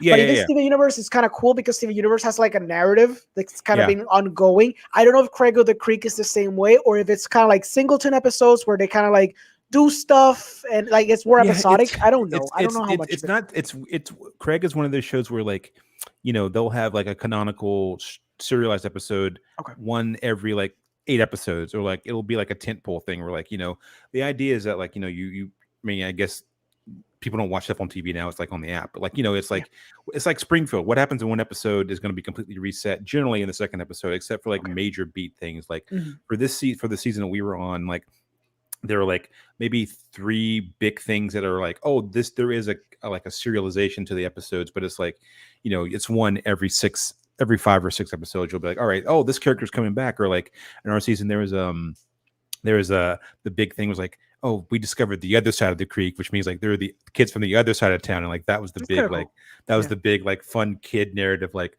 oh my god, we're gonna go play dodgeball. Like that was like the big thing. That's like, you know, every now and then they'd pop back in and be like, oh, we're gonna go meet the king of the creek on the other side. And like you know, he wouldn't do anything for 5-6 episodes, and then you come back, oh, the king is mean, he steals all the candy or whatever. So like that's how that show would go as far as like serialization and canonization go. Like it wasn't hard and fast. Like I'm assuming Steven Universe probably does a similar thing. They may be a little bit more canonized, where like you could probably like it feels episodic, but kind of like by the end of it, you kind of realize, no bullshit, this is all serialized. The thing is that there's like this little tiny adventure that might be happening with Steven within like, because the episodes are really short, like 11 minutes long, but like you know, maybe like 2 or 3 minutes, or it's like it feels like it's episodic, but then Pearl references shit that happened like 7 episodes ago. They're like, no, okay, so this is ongoing. Just keep going. Okay, so tell me more about the gems. Tell me, give me all this good shit. Give it like to it's cool because I've started watching it thanks to Fabiola, so that's why I'm like, you know, getting into this new wave of animation in Cartoon Network. That's why I want to get to Craig of the Creek as well. But you know, I'm slowly getting there with HBO Max because thankfully they kind of have all those things. Yeah, have you done regular show yet? I've not yet. No, I literally just started with Steven Universe. I started with like one of the big ones, but I want to get to like Adventures Time. I want to get to the regular show. I want to go all those. Regular show is the one that's the show that made me realize that when I was in undergrad, I saw that I was like, oh, I want to like make TV for a living. I want to be that's what made me go to film school. Is like I watched that show. It's this isn't a spoiler. It's just like the premise is like it's two 23-year-old shithead friends. They're slackers. They work and live at a golf course. And it's just them going on weird adventures. And I was like, this is what I want to do, because I was 23 at the time too. I was like, this is what I want to do. This is exactly the kind of stuff I want to put out there in the world. It's beautiful. That's relatable as hell too. Yeah. For us millennials. Yeah. Well, so then, like I said, so it seems like it's mostly based on the idea of like, well, you know, we have these ideas, so you guys tell me, and then I guess the idea that's the most solidified to make a whole episode about, then you get the story cred, and you're kind of like in charge of making that very specific outline. So it's not like a thing where you guys have to fight each other to see who gets ahead in terms of Craig of the Creek specifically. No, because you do so many episodes in a season of Craig of the Creek that is like, because they have teams that rotate out, so it's like, you know, of course, the same, like the storyboarding team, 2 storyboard artists are a team, and like there's like 3 or 4 of them, so like, you know, that's not like the same people writing every single thing. The same thing with writers, like, you know, if 2 board artists are off that schedule for that week for animating or whatever, so like they'll be the writers in the room for that day. So like basically, so what you do is like you come in, we have like, you know, the whiteboard up, and we have just like ideas just up there, like blue skying. We call it blue skying. We just like toss shit out there, and like nothing is bad, no wrong answers, no bad pitches. Like that's the idea. And like we sort of narrow down stuff, and we whittle things down to a list, and then it's like, you know, for instance, I told the camping one. So so we wanted to do, like, we were into the winter section. We are like, hey, what are some like just general pitches for like winter? Like, what do you guys think of? You know, people would be like, oh, you know, pumpkins, or like, you know, there's holiday stuff, or like Halloween, because like, you know, that happens. I guess that's fall or winter or whatever. You can get around it, like that stuff, or like, you know, snow day. And you're like, oh, snow day, yeah, that's a pretty quintessential kid thing. It was, well, I guess for like East Coasters, for like everyone on the West Coast was like, what the fuck's a snow day? They're like, it's when it snows and like you don't have to go to school. They're like, what? They're like, yeah. So like, there's literally a movie called Snow Day. Yeah, I'm pretty sure. Yeah, there are things like that, and they're like, well, how does that work? So like people from the East Coast, like myself and the other writers, and like the showrunner would be like, hey, you know, they do this thing where like when it would snow at night, you'd wake up in the morning super early, and like you'd be on the TV watching like the local news, because at the bottom they'd have scrolling like, you know, Stokes County schools closed, or like Forsyth County 2-hour delays. So that thing. So like, oh, that's a very fun, like visceral, like kid memory, and it seemed like it'd work very well for this show. Like that's how it would go. And then you'd be like, hey, Zig, do you want to take this episode? I was like, yeah, sure. Like, I'm from the East Coast, like I have vivid memories of doing that. And then like, you know, you do your outline, and you mail it in, or you email it in to like the head writer. So the way it goes, like the show creators, the showrunners, and then there's a head writer called Jeff Trammell, super cool dude. You'd mail it into them. They'd give notes, like, you know, so Google Docs, like you just like, you know, when you get notes in the Google Doc, they're like, hey, maybe do this, this, and this. You fix that up. You send in, so you do the treatment first, which is like 2 pages, and then an outline, which is like the expanded version. And then once that's done, you give it to the board. You give it to the board artist. They write their episode, like physically write it, and then we read through that in the room, like basically a mini table read. So like that's when we'll like cut lines because it seems a little bit too long, or like we'll add stuff in, or like we'll rearrange things. And that's basically the process. And it's like pretty efficient because you're doing so many, and you also have so many sets of eyes on things. So like there are fresh ideas constantly coming in. It's never like the same 4 writers in the room. It's always like, 5, 6, 7 people, and like of those like new people in there, like they're being rotated in from like just getting off an episode. So like they're constantly coming in fresh with like new eyes and perspectives on things. That's pretty cool. I like that dynamic. It's actually kind of cool. Like, yeah, it's fun. So then, okay, so now I understand how it works in that dynamic. So then when you got like She-Hulk, I'll tread lightly, Kevin Feige. Yeah. I'll tread lightly. Okay. You not say too much because of NDAs, but yeah. No, of course. But at least like I'm assuming that's maybe I'll take a wild guess. I'm assuming that that's the one that already had like a big structure in place, and it probably has to hit certain things, probably based on the bigger universe of Foot. So did you have a lot of creative input, or was it more of a thing like, well, She-Hulk is this character, and she probably has to meet Hulk and probably Loki or whatever, and it has to happen by episode 5. So Sig, like within this structure, you can play around a little bit, but you kind of have to maintain these things. I'm assuming that's how it goes. You tell me that, because that's my perspective from the audience perspective. Oh yeah, no, there's a lot of freedom. It was a room with like 8 or 9 other writers, and like we were really like, we have She-Hulk. This is like a rough idea. Like, so our Jessica Gal, the showrunner, is like, she's the one like, did the big outline, wrote the pilot. Like, she's like running the show. So she like came in with the doc, being like, hey, this is the doc. This is like who Jennifer Walters is. That's She-Hulk's, human street name or whatever. Like, this is Jen. This is the cast of characters in it. This is like sort of a rough idea of like, this is what I think the character is, and what we think her cast of friends are, and her family and stuff. And like, this is where I think it's going. But like, it's just like an outline. Like, these are just like, it's a guardrails. It's not biblical. It's like, these are things that we're going to beat out. And, and that's what we did. Like, we spent the first week or two, like, blue skying again and being like, this is sort of like a rough shape for what we think is going to happen for this season. And there's like a couple of things where you get to be like, we didn't know what was coming out. So like, we didn't know what it was revolving around. Like, we didn't know if it's like, I don't know if Endgame was even out. I think Endgame might have come out. So we're like, we don't even know if it was like, we don't know when in the timeline this fits or whatever. So like, you're just like,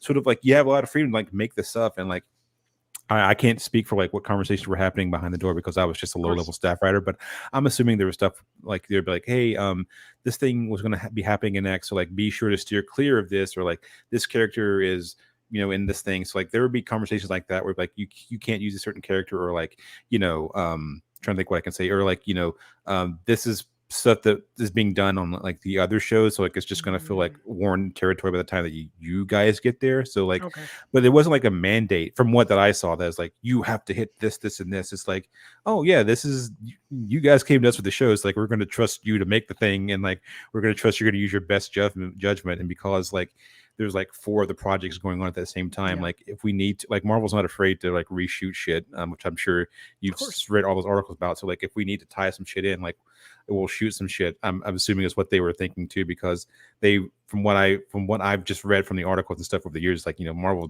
does notorious reshoots for like, we'll spend $20 million to reshoot this thing to make it good, because they're like, one thing about them, like, say what you will about, people have their qualms about MCU and just tentpole movies in general, but like, they're not going to put out a fucking stinker. Like, the very worst, they'll put out a B- movie, which a crowd pleaser, like general crowd pleaser. Yeah. They'll put out a B-, which is like, making movies is hard. You know how fucking hard making movies is, but especially when you're making movies by committee. So like, if most tentpole blockbusters are fucking trash, so like, even coming in with like a B- is fucking leagues ahead. And that's that. But it's a great collaborative thing.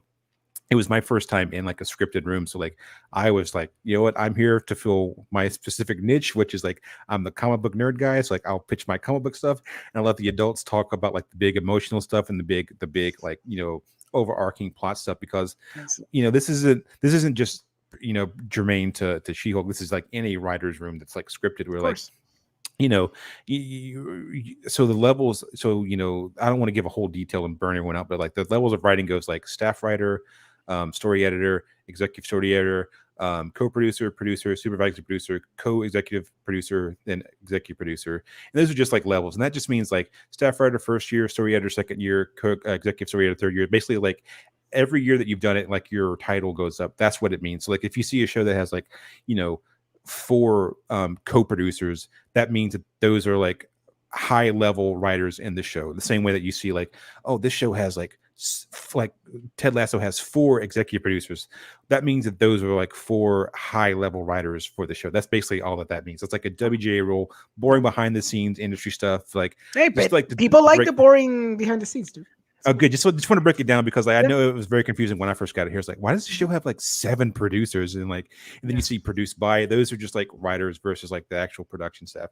So like, I was a staff writer. It's like what my expectations were not the same as someone who was like a supervising producer. That was like, whenever it would come to like stuff that would be like way above my pay grade as far as like, because I'm not even thinking about like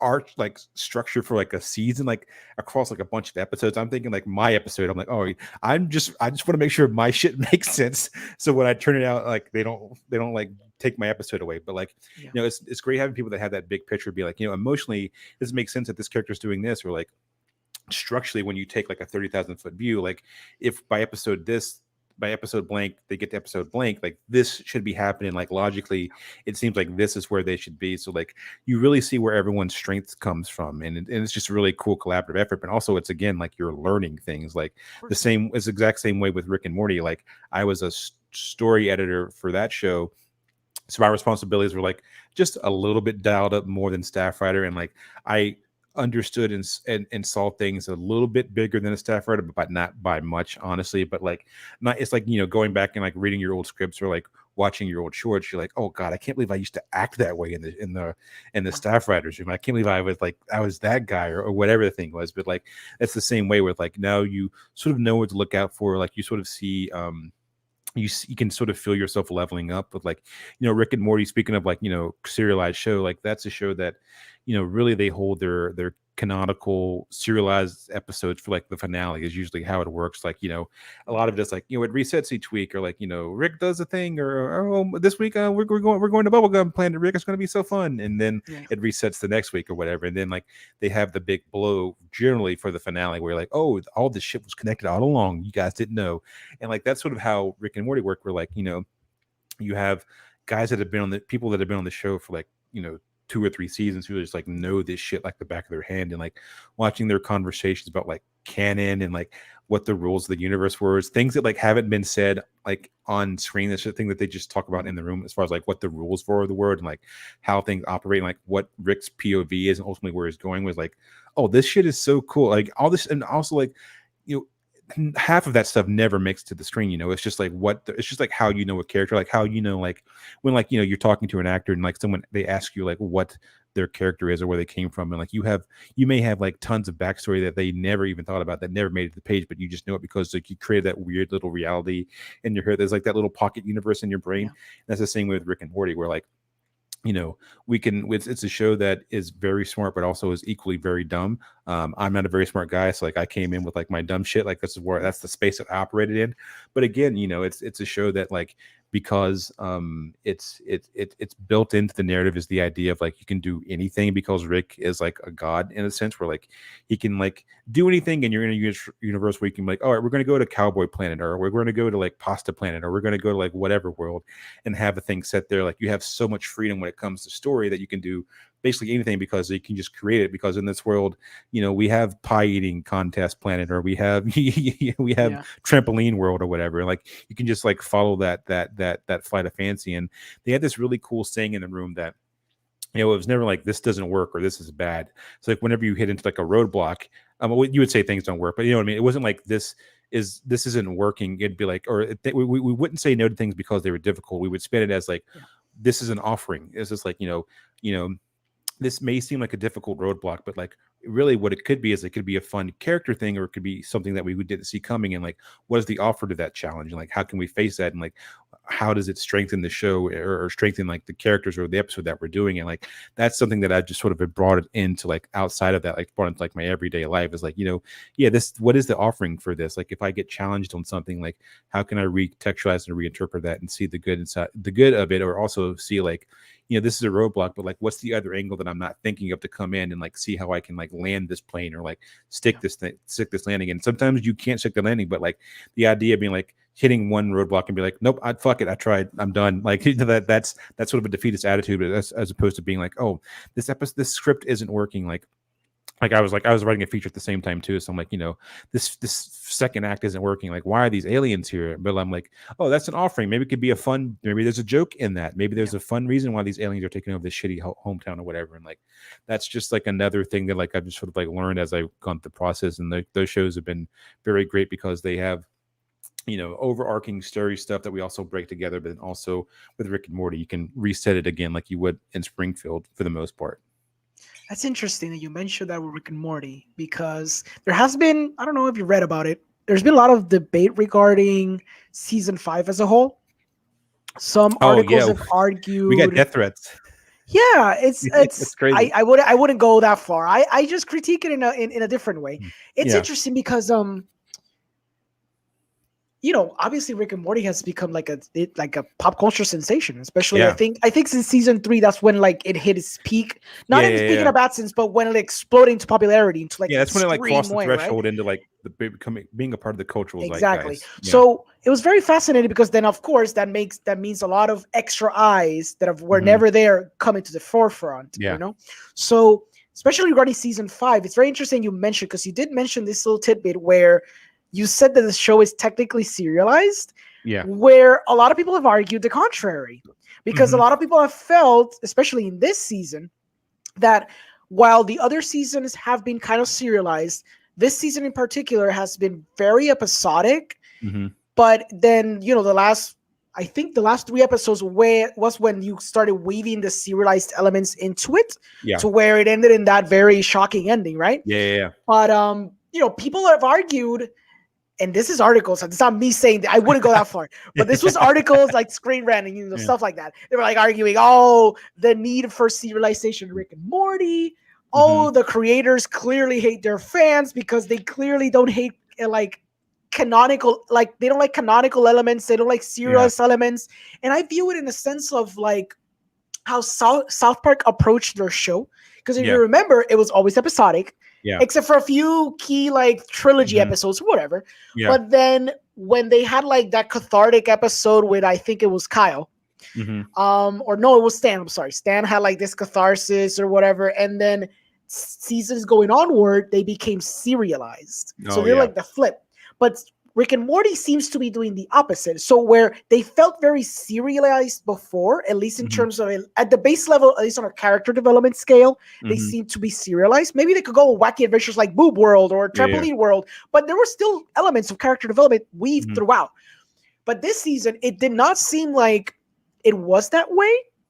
Was there a shift? I mean, you came into the forefront right now, but was there a shift in how they want to handle the show going forward? And is that the reason why that you know of? Maybe you don't know. Maybe you're just doing your job. So I did season 7 and season 5 just came out. So like, I don't know. I mean, so you're very far off. Okay, cool. Yeah. My shit's not coming out for a minute. It'll be a while before that's cool. So like a lot of stuff that's gonna happen. That's awesome. That's cool. Like the first day they like showed us like all the animatics for like season 5 or that were done, like all the scripts, and like it's some fun shit in there. Nice. I don't know. It's I mean, I'm so close to it because I obviously have a biased opinion, but like I think speaking to like the character development, I feel like season 5, like the arc for like the serialization is more character stuff. Like it's, if you watch like season 1, even season 1 through 3, honestly, of most of up until Pickle Rick is really, I mean, he's still a shitty person, but like he actively works to sabotage his family and hates them. Like that's what Pickle Rick is all about. Like he would much rather turn himself into a pickle than deal with it. Than deal with his family in therapy and what the trauma that he's caused his family. But with season 5, from what I remember, like honestly, I haven't watched this stuff since like I first got the job, so like it's not fresh in my mind. But like he cares about his family. family in the way that Rick, as much as Rick can or he's willing to admit, like, he like goes out of his way to like not only help his Morty but help the other Mortys. Like he just like the season finale, Rick's Samurai Rick or whatever it was called. I can't remember what the the production anime, kind of like the anime riff they did with the crows. Yeah, Rick and Two Crows. That's the Rick and shorthand. Crows. Yeah. For that one, like it's sort of it's almost like a coin flip, the other side of the coin to Pickle Rick, where like he's going to willingly distance himself from not only Morty but the family because he knows that he is a bad element for them. Like he's only going to cause them to present their worst selves. Whereas like that's not a conversation I necessarily think that like season 2 Rick, even season 3 Rick would have, because like his whole thing is that like he doesn't give a shit. Like he's a guy, he can always jump into another universe and find someone else. But like I don't know I can't remember if it's been touched on in season 5, but I think it has. But like I feel like he still mentions stuff with like Dr. Wong, that he still goes to like this therapist. He did. Bit. I think there was. I think there was an episode with Wong. Like it was a brief stinger with Wong. Yeah. Wong shows up for like 10 seconds, I think. But yes, Wong was there. Yeah. So all that stuff where like it's very small serialization stuff that's like it's like one of those things that will play better for a rewatch when like all the episodes are out, so you can like binge 2 or 3 in a day. You're like, there is like it's sort of like it's like almost like a minor note to like South Park, because they did like seasons that were like serialized, where like things like we would be referencing like the next episodes, like things had consequences, right? From what I remember, like I think it's sort of maybe in the same vein of that, where like they're very small character stuff, but like the serialization is more in like how the characters interact, because again, we as an audience have been with these characters since like 2014 or some shit, so like we know, we have a general idea of what they are.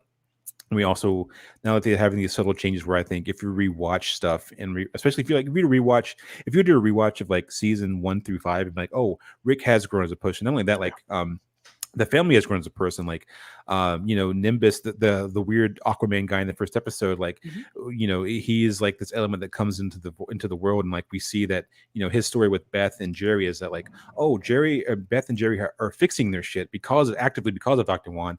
Not only that, it's like they're experimenting with like their sexuality, like they're both like maybe they're becoming bi or pan, like they're opening themselves up, and like Rick admits his love for like Bird Person in like episode 4 or 5 or whatever. With like Rick would never say that he loves anyone in any other episode before that. So like I think the serialization, I feel like I've said this like 1,000 times, I think the serialization is more character based in this season than plot based.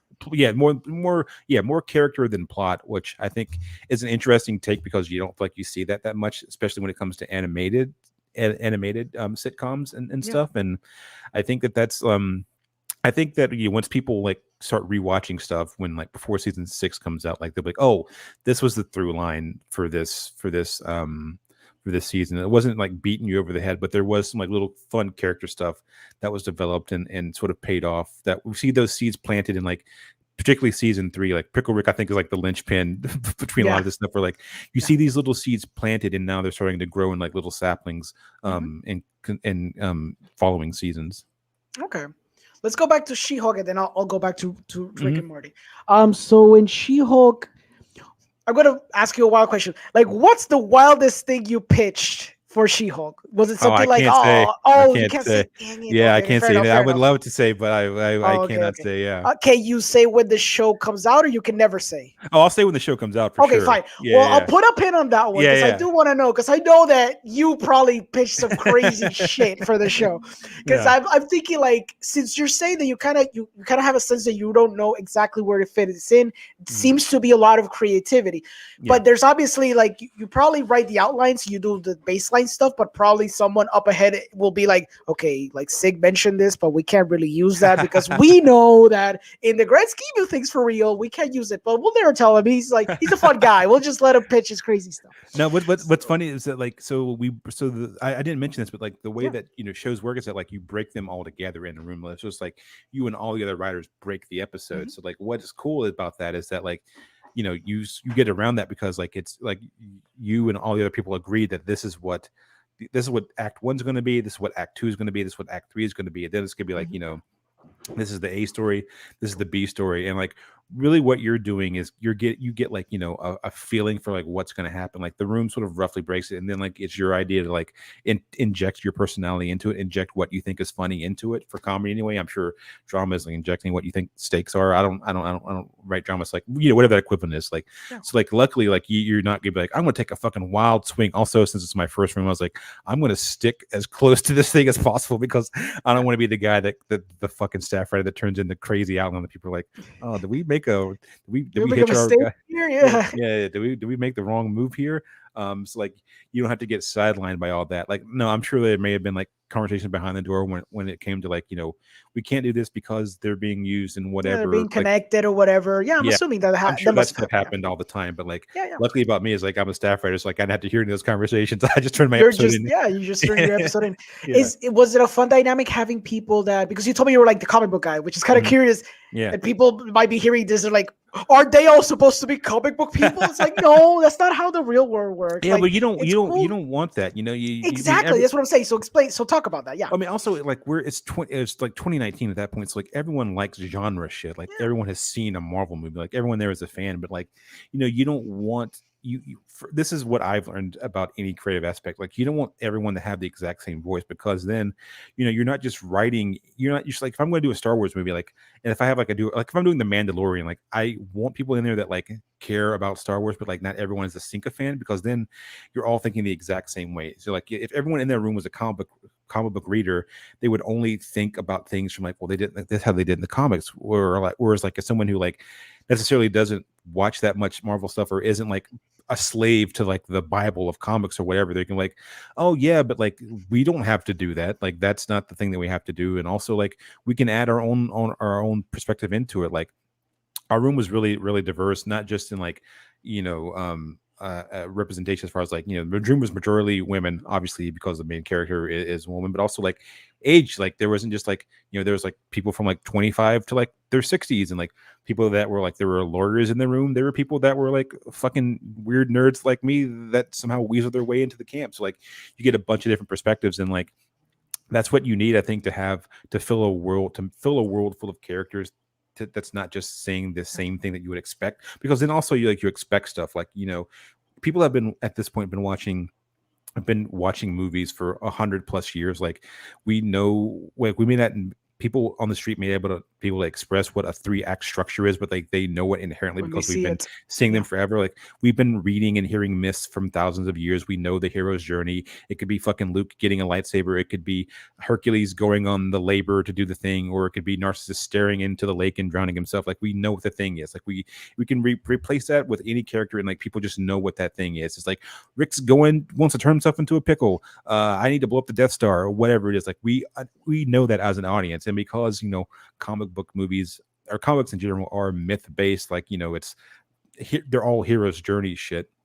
Like people wouldn't know what to expect, and like you want to give them things that are new and interesting and invigorating, and something that you're not expecting. And like that's where I think having a bunch of different perspectives comes into play. Like it really is, like it is an offering where like, yeah, I want to have someone that has a different background from me, because like I know what my point of view is, and like I know what I can bring to the table. But really it's a collaborative effort. And like I want to, like with Craig, like, you know, like one of our directors was like a Black Filipino lady, and I'm like, she has we can relate on like the Black experience, but like she can bring so much more interesting shit from being the perspective of like not only a Black woman, but like a Black Filipino woman. So like that's the shit that like makes the show work, and like that's make any collaborative effort work, is that like you don't want to give people think they know what they want until they see it, and then you're like, well, I knew that was going to happen. It's like, yeah, you know it's going to happen because people like you wrote the thing, which I'm grateful to be one of those people. But like you do need outside perspective to get fresh ideas and new perspectives. And also, you know, you pitch you know, chocolate, someone pitches peanut butter, and then the great reaction is that you have fucking both of those things, baby, at the end of it. Like that's where the true love comes from. I agree, yeah, because fans are like, no, we want, you know, the purest elements and stuff like that. I can understand that from that perspective, because, you know, like I'm a big Batman fan. So when I see any Batman interpretation, even the one that's coming up, I'm super excited for that one. And it's not because I know Matt Reeves for a fact is like the most comic book nerd in the world. It's because he's a good filmmaker. Yeah, exactly. And when you have Batman, the Robert Pattinson, he's being Batman, and it's not because I know for a fact that I saw his Instagram and he has like 7 graphic novels of Batman. Yeah. No, it's because he's a good fucking actor. And I Yeah. know that they'll get the essence of what the character is. And I feel that when it comes into terms of adaptation, as long as you get the essence of what the character is and you have an understanding of that character, you can run with so many ideas. It doesn't have to be comic book based. You don't have to follow the adventure of She-Hulk when she did what, I don't know much about She-Hulk, I'm sorry. Yeah. When she fought Abomination, like that story arc. You don't need to do that like beat by beat. You can do something more wild or more mundane. You can do like a bottle episode with her where she's stuck because it's a pandemic episode. I don't know, man. Just to give you ideas. Like it's a pandemic episode and she can't go to work. And it's like it pisses her off and she's like She-Hulk for half the episode. I don't know. And that's like an episode.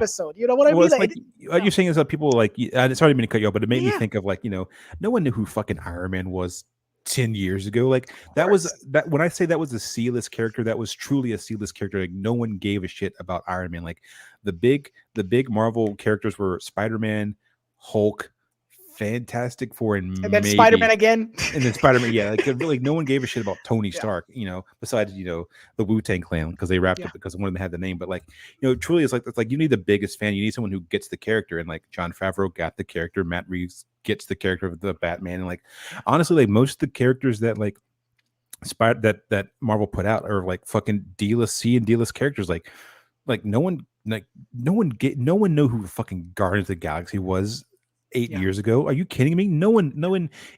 My mom knows who Groot is at this point, but like, which is like, wild when you think crazy. about it. Yeah, my mom knows who Thanos is. Like, these are such deep cuts, which sounds crazy at this point because they're a cultural in the cultural zeitgeist. But like, it's like no one knew who these characters were. Like, the biggest character was Spider-Man, and he didn't come into the series to like year 10. You know what I'm saying? So like, but people got these characters. Like James Gunn gets those characters. Like James Gunn got Suicide Squad, like, what I'm saying, like, since we're sticking in the realm of superhero comic book shit, but like, they get those characters, and because of that, they're able to like elevate it in a way that you wouldn't if you didn't give a shit about like what you were making. Exactly. And you got to consider the fact that you're making these for general audiences. This is not like a type of A24 shit where you're like, well, fuck you, I'm making the dream for myself, and if you like it, cool. If not, I don't care. But no, you gotta think about like the fact that this has to make money. So you have to kind of like put this balance in perspective where you're like, okay, the fans there's certain elements. They need their character to be correct. They need to be aesthetically like the comic book, or as close as we can get within reason. Maybe there's a little Easter egg. Maybe there's a general outline of a very important arc in a comic book. But everything else has to be kind of like relatable to a general audience, so it can be more digestible. Not in a way that is kind of dumbed down. I don't mean to say dumbed down. I just mean in a way where everyone can enjoy it. Like you said, the fact that your mother knows Groot, the fact that your mother knows Thanos, when I knew Thanos when I was in high school, and I'm pretty sure if I told my parents like, oh, Thanos is like this badass purple alien monster that destroys half the universe, they're like, stop it. It's the complete idea, like the 4-quadrant. That's what it's a true 4-quadrant movie. Like you have young, you have teens, you have people our age, and then you have older, and like that's they offer things to different people. And like I know people don't like those things, and people have thoughts on them. Like, I get it, but also it's like you don't have to watch them. Like I have never seen any of the Twilight movies, but I know people fucking love those things. More power to them. I know people, like, I haven't seen any of the Fast and Furious, but people fucking love those. And honestly, anyone that's like stoked to go watch anything, especially like an exploitation movie, like the fucking franchise or the Fast and Furious franchise, is like, yeah, great, go see the thing. I don't care. I love them. They're so ridiculous, man. Like, I want to watch them because like I saw that they go to space in the last one. I'm like, yeah, I need to. Like, you remember me at SCAD? Like I was the exploitation guy. Like I loved all that shit. So like the idea like that $1 billion franchise is just a car exploitation franchise. I fucking love that. Like I'm 100% for it.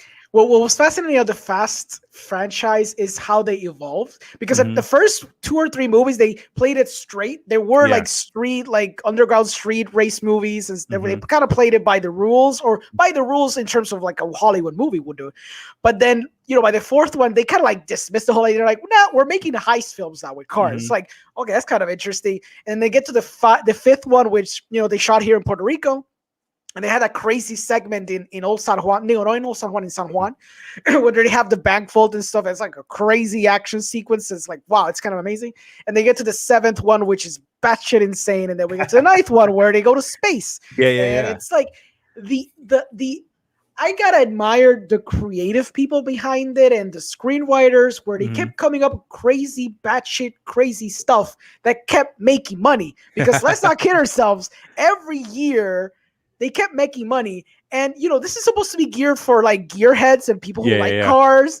But it got to the point where like literally grandmothers would go see Vin Diesel like punch people in a car. They became superhero. Like there's like I saw the Hobbs and Shaw one with like no context. So I'm like, I think like the guy's like a super soldier. I'm like, yeah, Idris Elba is literally a super soldier. Yeah, I'm like, I'm like, how do we get from drag racing to this? And like, I loved it. Like that's the fascinating thing about this franchise. The evolution is, you can kind of even point to how the models and what was popular in Hollywood shifted, and you can kind of pinpoint it to like a fast movie. When they were playing it more straight, is because, you know, that was an element of like trying to be pure to what you were selling as a franchise. When they started doing high stuff, it's because there was kind of like Ocean 11 movies probably coming out during those times. And now we have the superhero stuff where like Vin Diesel literally punches a car and he like breaks it in half. It's like, The that's Rock kind of literally insane. holds a helicopter together with his biceps. It's like, insane. Yeah, I love it. That's exactly what I'm saying. It's like, it's fascinating as a franchise. It's batshit insane. It doesn't make sense when you really think about it. But that's what it's fascinating from that perspective. That's why I love them so much. But okay, so like moving on to Rick and Morty then.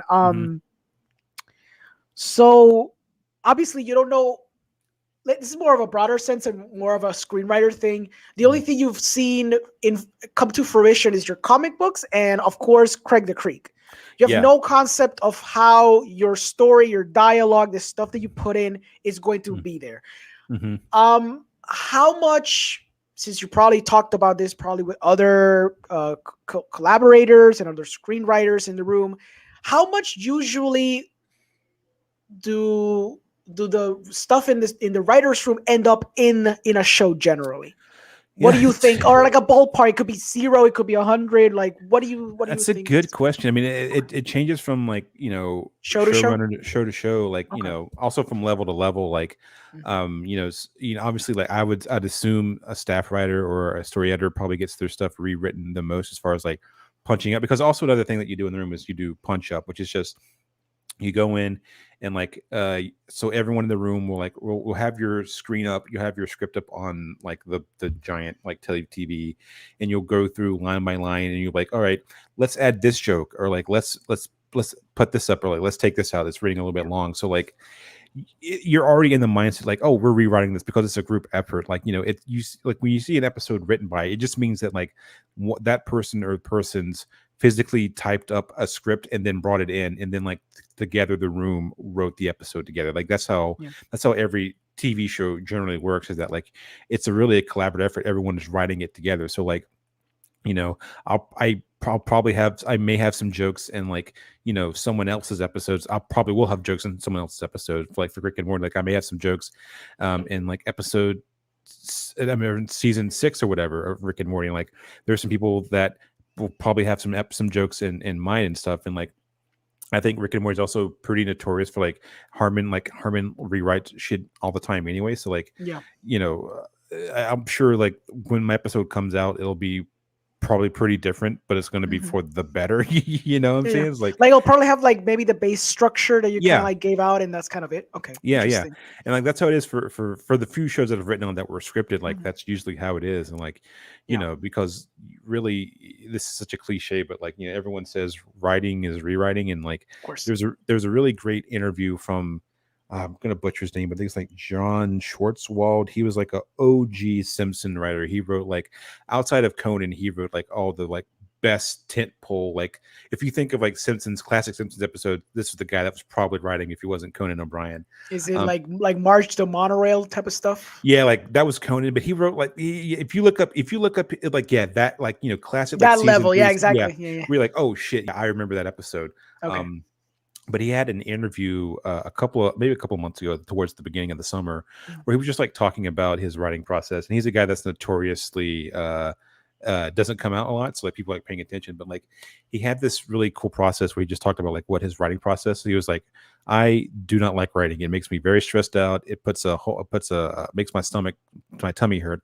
So what I do is that, like, I will literally write, if I can, I will write it all in one day. Like I'll write the 30 whatever plus pages in one day, and I'll just have the dialogue be like the characters say what they're thinking. So it'll be like Marge will be like, Homer, don't go to the donut contest. You're gonna let us down by not paying for dinner tonight. And Homer's like, but I want to go to the donut contest because I am hungry. And like that's really all it is. So like I saw that and like that, and then he'll write that. He'll wake up the next day and be like, wow, I have a script done. Like I wrote a script in a day, and like now the hard work is done, and now I'm just going through and punching things up and making it seem right. It's like, it's like if you edit something and if you do an assembly cut in one day, you're like, great, it's here. It may be fucking hot garbage, but like I don't have to spend another waking moment like putting the thing, like I don't have to sync sound.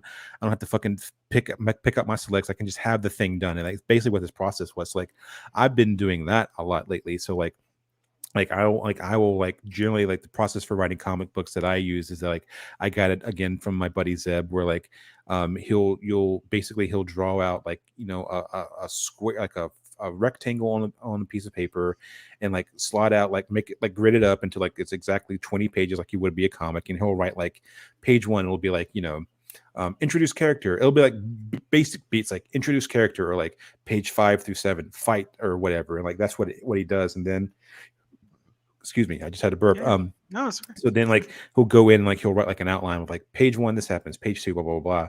So what I've been doing for like my last couple of Spider-Man issues is like I just literally write them all in one day. They're usually not very good, but like it's done and it's there, and then I can spend the rest of the week like fine-tuning and re-editing and rewriting and like getting it to where I want to get. And like that's the process that like I just found super helpful. Like that's what I've sort of been trying to do more lately. But also like it just plays into the idea of like, when you're writing with a group of people, like they're going to be writing your shit and you're going to be writing their shit, because it's not like one person be like, oh, we like that person crushed the season. It's like we're all in this shit together. Like we're all making a season of TV. And it's like there's no really reason to be precious. Like I never really got precious with my stuff. I'm like, yeah, like this person has a better idea, let's fucking go. Because like at the end of the day, like my name's gonna say written by on the TV, and like no one outside the industry is gonna know what that actually means. So, like, give me your best stuff, I'll take it. I like that. I like the fact that there's the idea of the ego being hurt or whatever, being bruised. It's not really that much of a deal because you're already there. You made it. Yeah, I got. And you're working with amazing people too. Exactly, and you're working with amazing people involved too. Yeah. So then in Rick and Morty, it's interesting then. So you say that, would you argue that out of all the shows and even the comic book aspect of it, would you say that is the most that where the creator is mostly involved in the writing process? Because I know Dan Harmon is like a writer as well. I don't know much about the showrunner in She-Hulk, but I'm assuming Dan Harmon is, because Community, and all the stuff he did previously. I'm assuming he's like a very like hands-on type of writer. Like I have to inject all the stuff that I've known from TV culture all my life. I gotta puke it out in this. So I'm assuming that maybe Rick and Morty, Dan Harmon is very involved in the script writing process. Would you agree? Yeah, because he he Jessica didn't create She-Hulk. Stan Lee created. So like she had like we like she had the vision. So like we wrote to like fulfill her vision, but it wasn't like she created it. It was like Rick and Morty. Like Dan knows who Rick is because he thought it up in his head with Justin Roiland. Like he knows who Morty is because he thought him up in his head. So like he's one of those guys that like he has a pretty fun. I mean, he's not unbendable. Like you could pitch him for what he thinks, an area that you think like we could take those characters, but ultimately he's like he'll be like, I don't think Rick would do that, or like that's not who I think Rick is. And like he's a pretty hands-on guy. Like he, like I said, like he basically rewrites every episode, or like he has his fingers on every episode, because like that's just like what his writing process is. And also like he knows those characters more than anyone else could ever conceivably know those characters besides Roiland. So like he's pretty hands-on, and also like because we I don't think I touched on this, but like he has his whole story circle stuff, like that's his process for writing. So he has a very specific way that he can process how story is written. So like when you have that factored into like a story that he created, and he has a like, you know, basically a patented, you know, his a self thing that he created for like writing his own stories, like he just is going to inherently have a lot of hands on it to begin with, because like you have this process sort of like, you know, for those who don't know, Google Story Circle, Dan Harmon Story Circle, like it's too much to get into now. But there's like, literally an episode. The train episode is that. Just so you guys know. yeah, exactly. Yeah.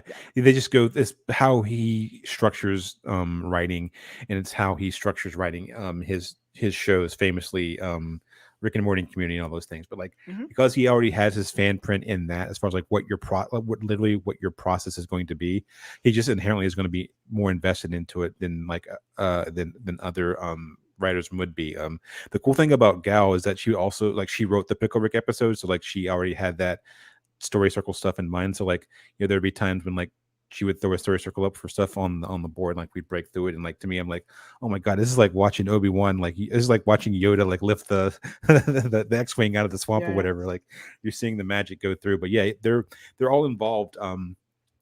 Just because he, just by virtue of the fact that he created it, he's going to have more say and I think more stakes in it than someone who didn't create, you know, their show or whatever. But like he's pretty involved. Like he has takes. Like he was always there for especially in the beginning when like we were blue skying stuff. Like, you know, we'd always run things. We'd always break stuff in the room together, and then like as we got further along, like he'd pop in and like we'd read table read our episodes and stuff, and that's when he'd give his thoughts and be like, I don't know if Rick do this, or I think Rick would do blah blah blah blah, or like maybe we could structurally this makes sense, maybe let's like shift things around, or let's maybe again like you see an offering like, oh maybe because we established this, what if we did this with Rick and then we can go with this later on in future episodes and stuff like that. Yeah. That's awesome. Okay, I got two comments here before we keep going. Miguel says, bear with me here. I'm driving, but I got some questions. Okay, be safe. You can ask questions as long as you're safe. Yeah. And XV Richport, we're in here, baby. XV Richport is another podcast. Is on our page. I collab with them. We talk about what if. We talk about Marvel stuff. They had an episode today. Yeah, it's great. I don't know if you've seen it, but it's fantastic. That's my favorite one so far. It's really this really one today. Okay. Yeah. My favorite one really, has really been the Doctor Strange. You know me. I'm a depression kind of guy. So when I saw Doctor Strange, I'm like, it's top three. Mine is like this new one that just dropped, Doctor Strange and T'Challa if he was Star-Lord. Those are my three. Yeah. It's been fascinating the what if, because it wasn't what I expected. I will say that I thought it was gonna be a more classical what if. You know what I mean? Like that was going to go like very wild and very out there. I understand the reason why what if had to be the way that it is, because you obviously have this built-in audience that has a comprehension of this comic book world, but it's only the MCU world. Exactly. So you can't be like, what if Galactus went to the beach one day? Like you can't do that, because it's just people are going to be like, what is a Galactus? And they don't have time to explain that. So I understand that within those confines, they kind of have to be like, well, we got to use the characters already exist in our universe. We can kind of mix and match and do some little remixes and stuff, but we kind of have to work within the sandbox, which I understand why, but it still kind of sucks. But I will say that that's kind of why I like the Doctor Strange episode, because even though it starts off with a baseline, which is like essentially the first movie, but without the hands being destroyed and he loses his love interest, it goes wild because it's a very deep character exploration that I dare I say you didn't even see in the film. Like I got a better understanding. I think you could say that. I think you could because I feel like you get a better understanding of Doctor Strange and not his hubris, because he is a character who has a big ego. That's understandable from the movie and from the other ones. But beyond that, it's what he's willing to do for the people that he loves, which is an element you never really saw in the Doctor Strange movie. Very like it doesn't delve deep into that element, but you get to see it here, and you see how self-destructive he is to get to his goal. It was so sad to watch. You don't see the second half of that episode is that's the one that feels the most like what if, as far as like we're going to see some like what if we're about to ask, we're going to ponder that question. The thing that I really like about it is that like you in the movies, from what I remember, I haven't seen the movie in a long time, but like you don't really get the sense of like the pathos of like what his deal is like, because like if you're a surgeon, like he's touted as like this brilliant guy, this really smart guy who's like an obsession, but you don't see how he is so able to like learn things that fast. Like he just goes to like the magical city, and then like he gets left on Everest, and then he just like portals back in, like he just knows how to do it. But like with this one, you see that he has like this obsession where like he is going to try to save save his love. He can't do it. All right, so he's going to spend hundreds of years in this like dark tomb capturing demons and stuff. And you're like, oh, there's a thing about him that the way that the reason he is able to be of the best at what he's doing is because he has an obsession and he cannot break from that once he's latched onto things, which they do not cover in the movies at all. He's just like, oh, I'm a smooth talking rich white guy. I can figure this shit out. Let me buy Asian people. Let me go crack this thing in like an afternoon. Yeah. Whereas opposed to this, like you see like what the dark seed is. Like you see what his sin is. His sin is like pride or arrogance. Like that's what his thing is. But like it's a great contextualization of our character that didn't get, I think, a lot of contextualization, at least so far in the Marvel movies. With like, you know, the Spider-Man trailer comes out and people are like, why would he do that? Because like, oh, because he would 100% do that. Like you tell him not to do something, he's going to do the exact opposite. But like you don't really get that from the movies that much because it's not really like they don't cover his character that well. But like after watching this What If, I'm like, oh yeah, I get, it totally makes sense. He would try exactly. To, like, yeah. That's what I'm saying. Like that's why I love this so much, because he really delved deep into that character. The other ones have been hit or miss for me because they sometimes feel like it's just a rethread of a movie or something, which is like, I mean, it's interesting, but I delve more, like go deeper, like you know, like I wish, like I love Killmonger as a villain, like it's one of the top 3 villains, easy. But the episode regarding Killmonger was essentially a rethread of Black Panther, except he won.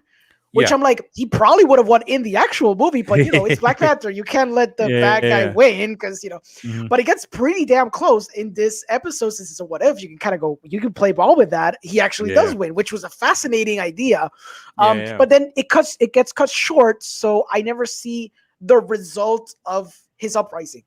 Like, that's what I wanted to see when he becomes Black Panther. Like, oh, what is a Killmonger Panther like? And then the episode ends. So I'm like, no, I wanted to see this. It seems like there's going to be like, I don't know if it happens in this season or if they're going to do like, I think they should get another season. I think I read that online. I don't know if they end up having another season where they end up doing like continuations of like previous on, because that seems, because I have the same thought. I'm like, oh, I want to see how this ends. Like, I don't know if they do another episode this season where like, oh, part 2, my bad, we forgot that we had a second part to this episode where things were getting really juicy, or if it's going to be one of the things where like, I had the same thought with like the Captain Carter one, the first one. I'm like, oh great, like I've seen Captain America, like let's get to the interesting part, which is her like waking up in like present day. I'm like, oh great, and then like the episode ends, so I'm like, I want to see that. Like that's what the what if that I want to see. Like I'm hoping they'll bring those characters back in like either future episodes or like if they get like more seasons, they'll like do continuations of those.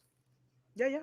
Okay, let's get into, there's a question. Oh, so Miguel Rios de Leon writes, what's the process like in terms of the writer's room? Are a lot of episodes joint projects between the writers, or do you get a lot of time to shine individually? Well, we've discussed this throughout. Cody could probably give you like a 2-minute resume, like summary of what he said in that aspect for you. I'll do it because you're driving, but he can give you like a little brief version of that.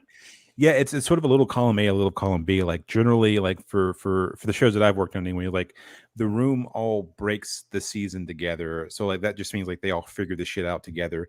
And then it's like you'll start divvying things up in like episode, like you get episode 3, you get episode 4, you get episode 7, and then like the room will like break that together. Like these are like the major beats of like what we think is going to happen. These are like the major scenes. These are like the major like, you know, bullet points of like act 1, act 2, act 3, A story, B story, C story, and then it's the writer goes out to outline and like writes what basically, like, you know, it's an outline, like basically beats of like what happens, and like you'll have temp dialogue, you'll have like some jokes in there, like even if things aren't fully fleshed out, you'll be like, you know, Rick goes to thing, and then in parentheses or alt, maybe this happens instead, and then that gets signed off by your showrunner, your head writer, whatever, and then you go out and you write your episode as an individual, bring it back, and then the room once again all writes it together. So like they'll add funny lines, they'll like add jokes, they'll like add alts to like maybe if like, you know, this first part of the first act isn't this a little wonky, and like you probably feel it anyway when you're writing. So like you may have a note that be like reader's note, what are some pitches on this? It's not working, and then like the room will work it together. So like it's like, you know, it's like the first part is like writing it together, the middle part is you writing it together, and like the third act of this is like everyone writing it together. So it's a weird, cool mix of like, you know, individual and like the collective working together. There you go, Miguel. You got your answer. XVN Richport says party tour feel like Ferris Bueller's Day Off. Oh, Oh, that's a good 100%. pitch. Yeah. Oh, Yeah. that's Yeah. a good pitch for me. Now Yeah. I am very intrigued. Oh I yeah, I really mean the want to check ending it. is straight up Ferris Bueller's ending. Oh, that's It's great. awesome. It's really Okay. fun, man. It's Okay, yeah. it's the exact weird stuff that you want to see from Yeah. Marvel. And also, I don't know if you felt the same way about a lot of the other what ifs, but like the voice acting isn't like Mhm. fantastic. Like there are some like I think Chadwick Boseman always fucking shows up. He's always like putting in a pretty good performance, but like Yeah. with this one, everyone is like, oh, we're having fun here. Like it's you're like, oh, we're all here. Chris Hemsworth is being very fun. He's like Thor Ragnarok level of like, oh Yeah. yeah, we're here to have a good time. Tom Hiddleston is having a great time. It's like it's a really fun episode, dude. Awesome. I can't wait for you to watch it. I gotta check it. Mad John Hughes vibes, Mhm. cool. Party Thor is a vibe, and Miguel says in all caps, "You have credits for Aqua Theme Hunger Force for the love of everything holy." Tell me what that experience was like. Oh yeah. So so when I was at Adult Swim, I was like I said, I was working under Casper Kelly, who one of the creators of Aqua Teen, Squidbillies, like an OG Space Ghost coast to coast writer.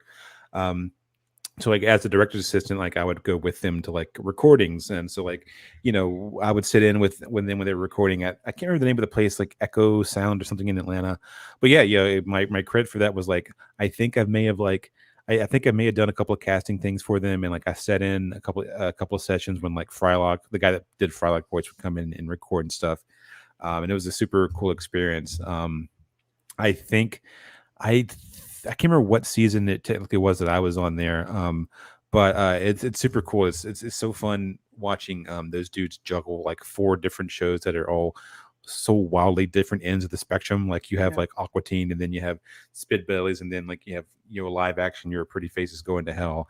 It's a super cool experience. Super funny show, and I was like, I remember watching that shit when it first came on when I was like 13 or 14. So like there I remember I distinctly remember a moment. There was a moment when like there was like a couple of weeks when like Dave's car was in the shop and like I'd have to drive him to set. I remember one time we were just driving and he started like beatboxing and rapping as Meatwad. It was because he does Meatwad's voice. It was like the coolest fucking moment in my life. I was like, oh yeah, this is the right choice. I made it, dudes. This is all that I bury me a legend. That's beautiful. Yeah.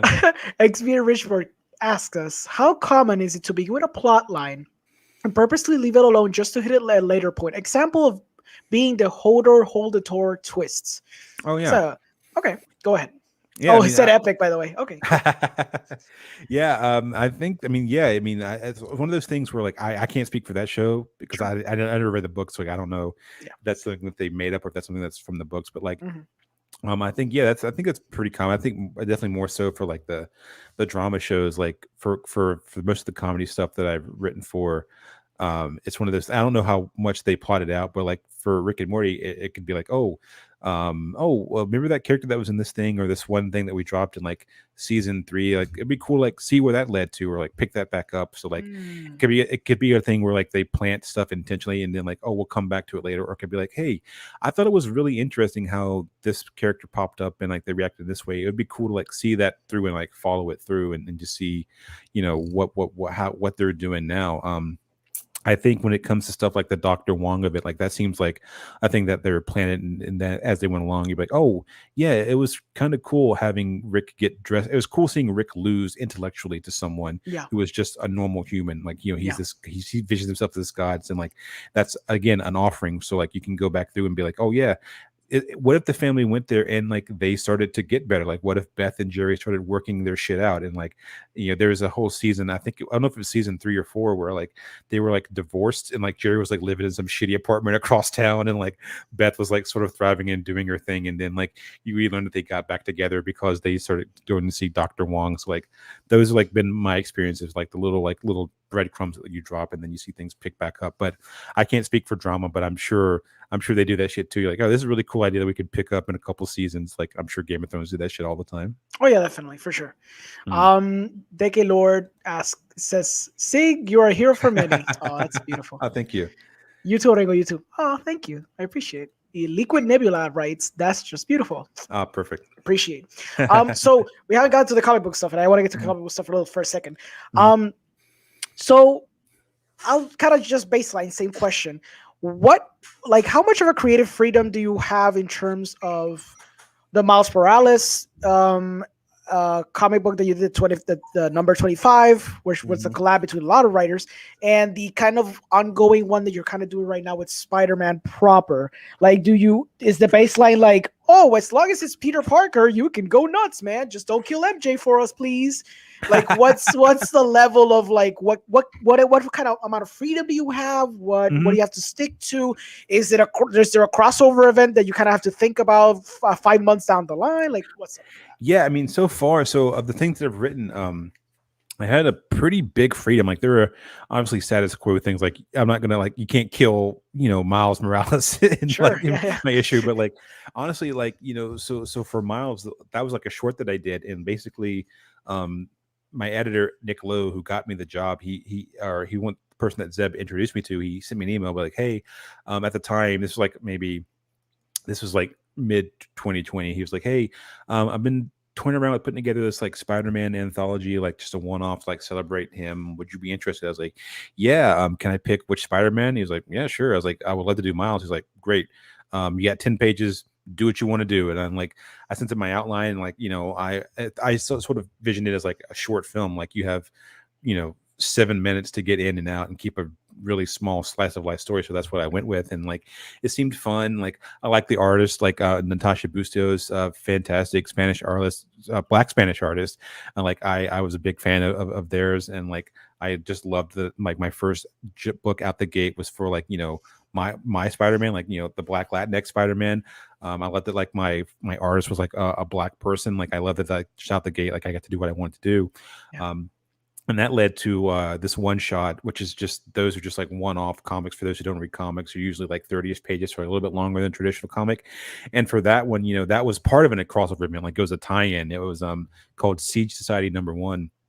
And with that, because like it's basically, imagine if you just come in, like, you're the guy that's directing, you're the guy writing the Winter Soldier, Captain America Winter Soldier. Like, there's so much shit that's like already happening at the same time that like I just came in, they're like, all right, this is what's generally happening, this is the vibe that we want. Like, we sort of wanted to do a retelling, or they wanted to do a retelling of I think it's called like Avengers Under Siege, this very famous Avengers story where like, I think I remember that one. You basically Baron Zemo and like a group of villains break into the Avengers mansion, which is just like in Manhattan, and like they take it over. As you do. Yeah. It's just like a big mansion in the middle of fucking downtown.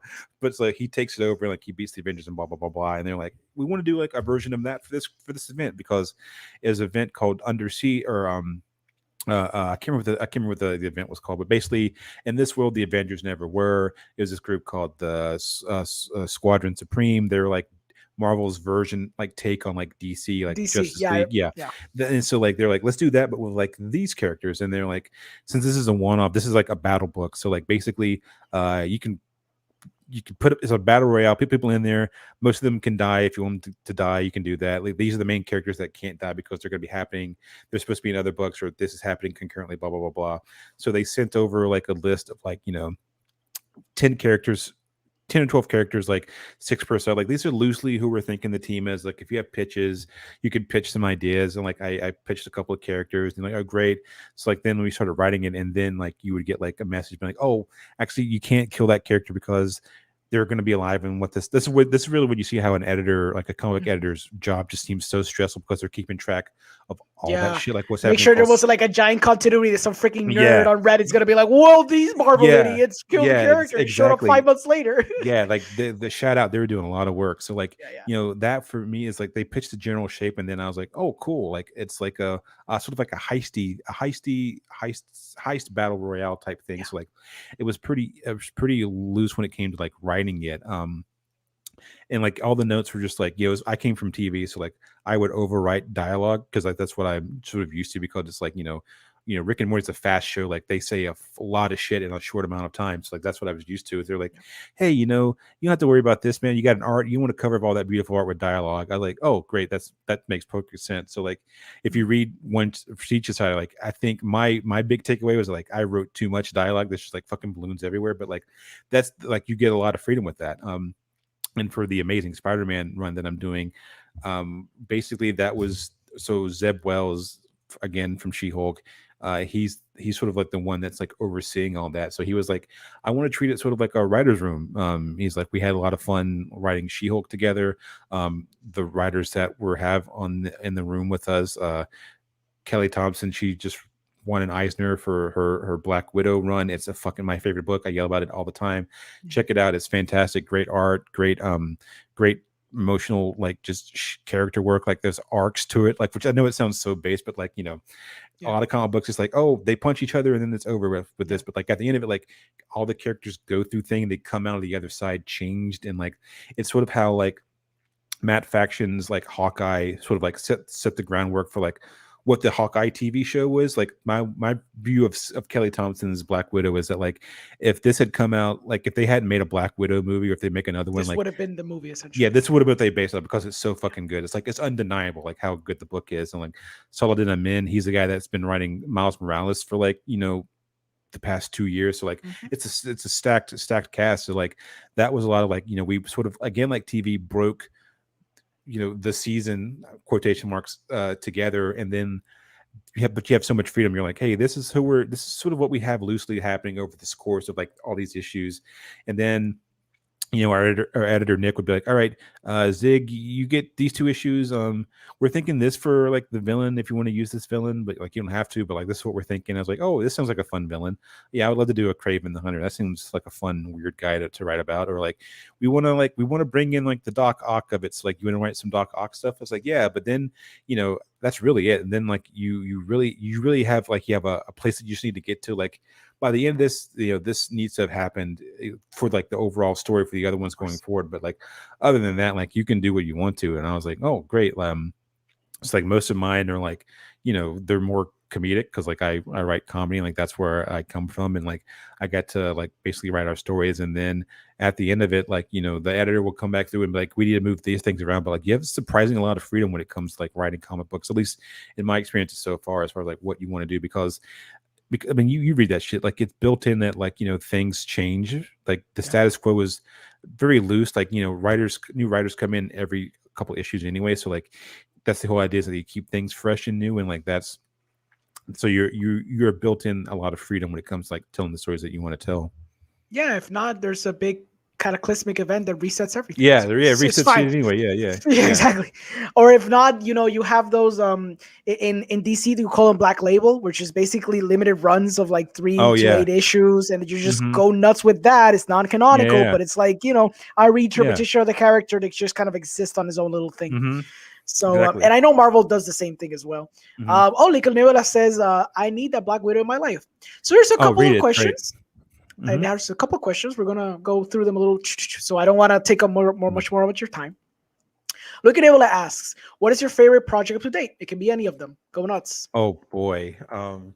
I mean, I think it's a tie. So hard, right? I know it's hard. I know you asked for one. It's going to be a tie. She-Hulk, because like I mean, you Alejandro knew me and our buddy Andy Cervanta we were the fucking black sheep of our class, because we unapologetically loved Marvel movies so much, and like we would always go and see them opening night, just me and him, and like we did see one of them together. I don't know which one we saw together. Probably Winter Soldier or something. I know we saw one of ours. Yeah. So like you knew that this is the thing that I wanted to do. So like getting that was like a fucking god dream. And then also like writing Miles Morales. Like I remember being in SCAD, me and my roommate Tristan, like when we heard that like, oh shit, there's a Black Spider-Man. Like we drove to like our comic book shop, and like I had literally have the issue like right next to me, and like I have that. So like being able to see that, and then like literally 10 years later, like I'm writing the Miles Morales. I'm writing a short in like the Miles Morales like 10-year anniversary. Like that's fucking surreal, and like that's such a feather that I'm gonna place on my cap forever. And like I wouldn't have gotten that if I hadn't gotten She-Hulk and met the people that I make. So like, or met the people that I worked with, and like they took a shot on me, and like that's all that I've ever wanted to do. Like that is to like write comic books and write shows that I want to watch, and like people like look like me can watch and be enjoy, and like that's I'm looking to say that's where I'm at right now. It's beautiful. Look at what I said. She's a hardcore Spider-Man fan. That's why she's hyped. My boy Miles. She's very hyped. The next question. From your perspective, what do you think is the better format to tell stories, films or series? I think form follows function. I mean, it's such a fucking platitude I'm saying on my point, but I think, it's what's. I was just talking about this the other day on another podcast about they're talking about how like where do we think we're going to go Star Wars wise? I think they're going to do more TV shows or features, and I think they offer their different offerings to each one, right? I think with like television shows, like the benefit of that is that like you sit with a character, if it's not streaming, like you sit with the character for Longer. 2, 3, 4 months, like however many episodes there are every week, and like you get to see them grow throughout. You can see the characters grow. You have stakes because like you're with them along the journey. With features, it's so because by nature of like the 3-act, 4-act, 5-act structure, whatever, like, and you have 90 minutes to 2 hours to watch it, like it's so accelerated that like you feel like you've gone on a journey at the end of it. Like when you sit down and watch the Empire Strikes Back, like you went on a journey because you were with these characters literally through the ups and downs of the character in such a short amount of time that it hits you different ways. Like Fruitvale Station hits in a completely different way than like right than what's another great TV show that I'm completely blanking on that I watch all the time, Game of Thrones season 3, whatever. Like those are both great shows, but they offer different things because of the medium that they're going through. So I think, even throwing in like a medium like medium like podcasting, like there are different storytellings, different stories that fit in different types of storytelling. I think whatever you think fits the project the most, also what brings you the most joy, like what sparks the most joy in you. Like if Following Your Bliss is writing like a television series, then write that. If Following Your Bliss is writing a fucking audio play, then write that. I think it's wherever you find the fun the most and pushes the most whimsy is, I think, what you should dictate your story towards. I agree. Yeah, it's all about what's the best way to project your story. It could be a book, it could be it can literally be any medium, as long as you think it's the appropriate one to get that story that you want to get out there. So I agree fully with what you're saying. Okay. What stories would you tackle if you had full liberties? If you had literally full liberties. Damn. Oh boy, that's a good one. That's such a good question. Yeah, I like these questions. They're pretty cool. Yeah, Thanks, so I mean, I'm this is an IP project, but like I fucking love Gundam. Like Alejandro knows, I love anime. Like I love the Gundam series. It's such a fun series. It's for those who don't know, which I'm assuming you would because you're watching this, so like I'm assuming you know nerd shit. But like, it's a series takes place in an alternative future in the where like there's war between Earth and space. These giant robots, these mechanical suits called Gundams. It's all about a war of like freedom and independence from one faction against another faction. And like what I like about it is that like it's not like Star Wars where like there's good and bad. There's like a lot of gray. Like there are characters that you meet on like one side of one side of an opposing force that is like, they could be nice, they could be complete shitheads. You meet the people, you meet people from like the hero side of the faction that are sadistic and fascist, and like they're not very likable, and like the gray that they live in between that. But there's a series called Gundam Thunderbolt, which is a really great encapsulation of that, where it's like these two like divisions fighting against this really useless piece of space. Like it's the first episode, they're like, this is a dead zone, like it's not here, I don't know why the fuck we're out here fighting, it makes no sense, like there's nothing but destroyed debris. And it's just like one side is like war veterans who have like had limbs and stuff blown off fighting against like just newly conscripted rookies who have no skill and experience, and like it's just fucking heartbreaking. And I was like, I would love to like see that as a series. Like I would love to adapt that with like live action and like give a little bit of a spin and like add some like what is that mapped over, like people of color that join the fucking military because that's the only way they can get out, and they end up being like fucking space fodder for a cause that they have no stake in other than they want to get a better lot in life. I mean, it's literally Starship Troopers with mechas. Exactly. That would kind of be the idea, but like playing it very, very straight, like, because I know it was satire, like obviously the Starship Troopers is basically satire, but there's some real crude elements to it that kind of like jog you from being like, whoa, it's not funny anymore. It's kind of like horrific. So Gundam would essentially be like a very straight version with mechas, obviously, because mechas are fucking awesome. Yeah. But yeah, Gundam is amazing, man. For sure. Of course. Gundam, a man of class. I love it. Yes. Miguel writes a gigantic question, but you already kind of answered it, so you're good. How about when it comes to what you write versus how the artist puts it on the page. Is there anything you find sometimes it doesn't match what you had in mind? Like, this is how I wrote it, but now I envision it. Is there a lot of FaceTime collab with these artists, or is it just you doing your job, or they do theirs? Well, Cody at least said the first part. He did say that when he's kind of seeing the final product, if he see doesn't match it, he kind of rewrites a little bit to kind of match the visual aesthetic. You can talk about the other question if you would like. Yeah. I mean, it's also like, that's part of the process that you get in like those thumbnails that, like I was saying earlier, like those rough outlines, that's when you can get your note process. Like I've been super lucky to work with some very fantastic artists. Like the person that wrote or that drew Siege Society is drawing these issues for Spider-Man with me.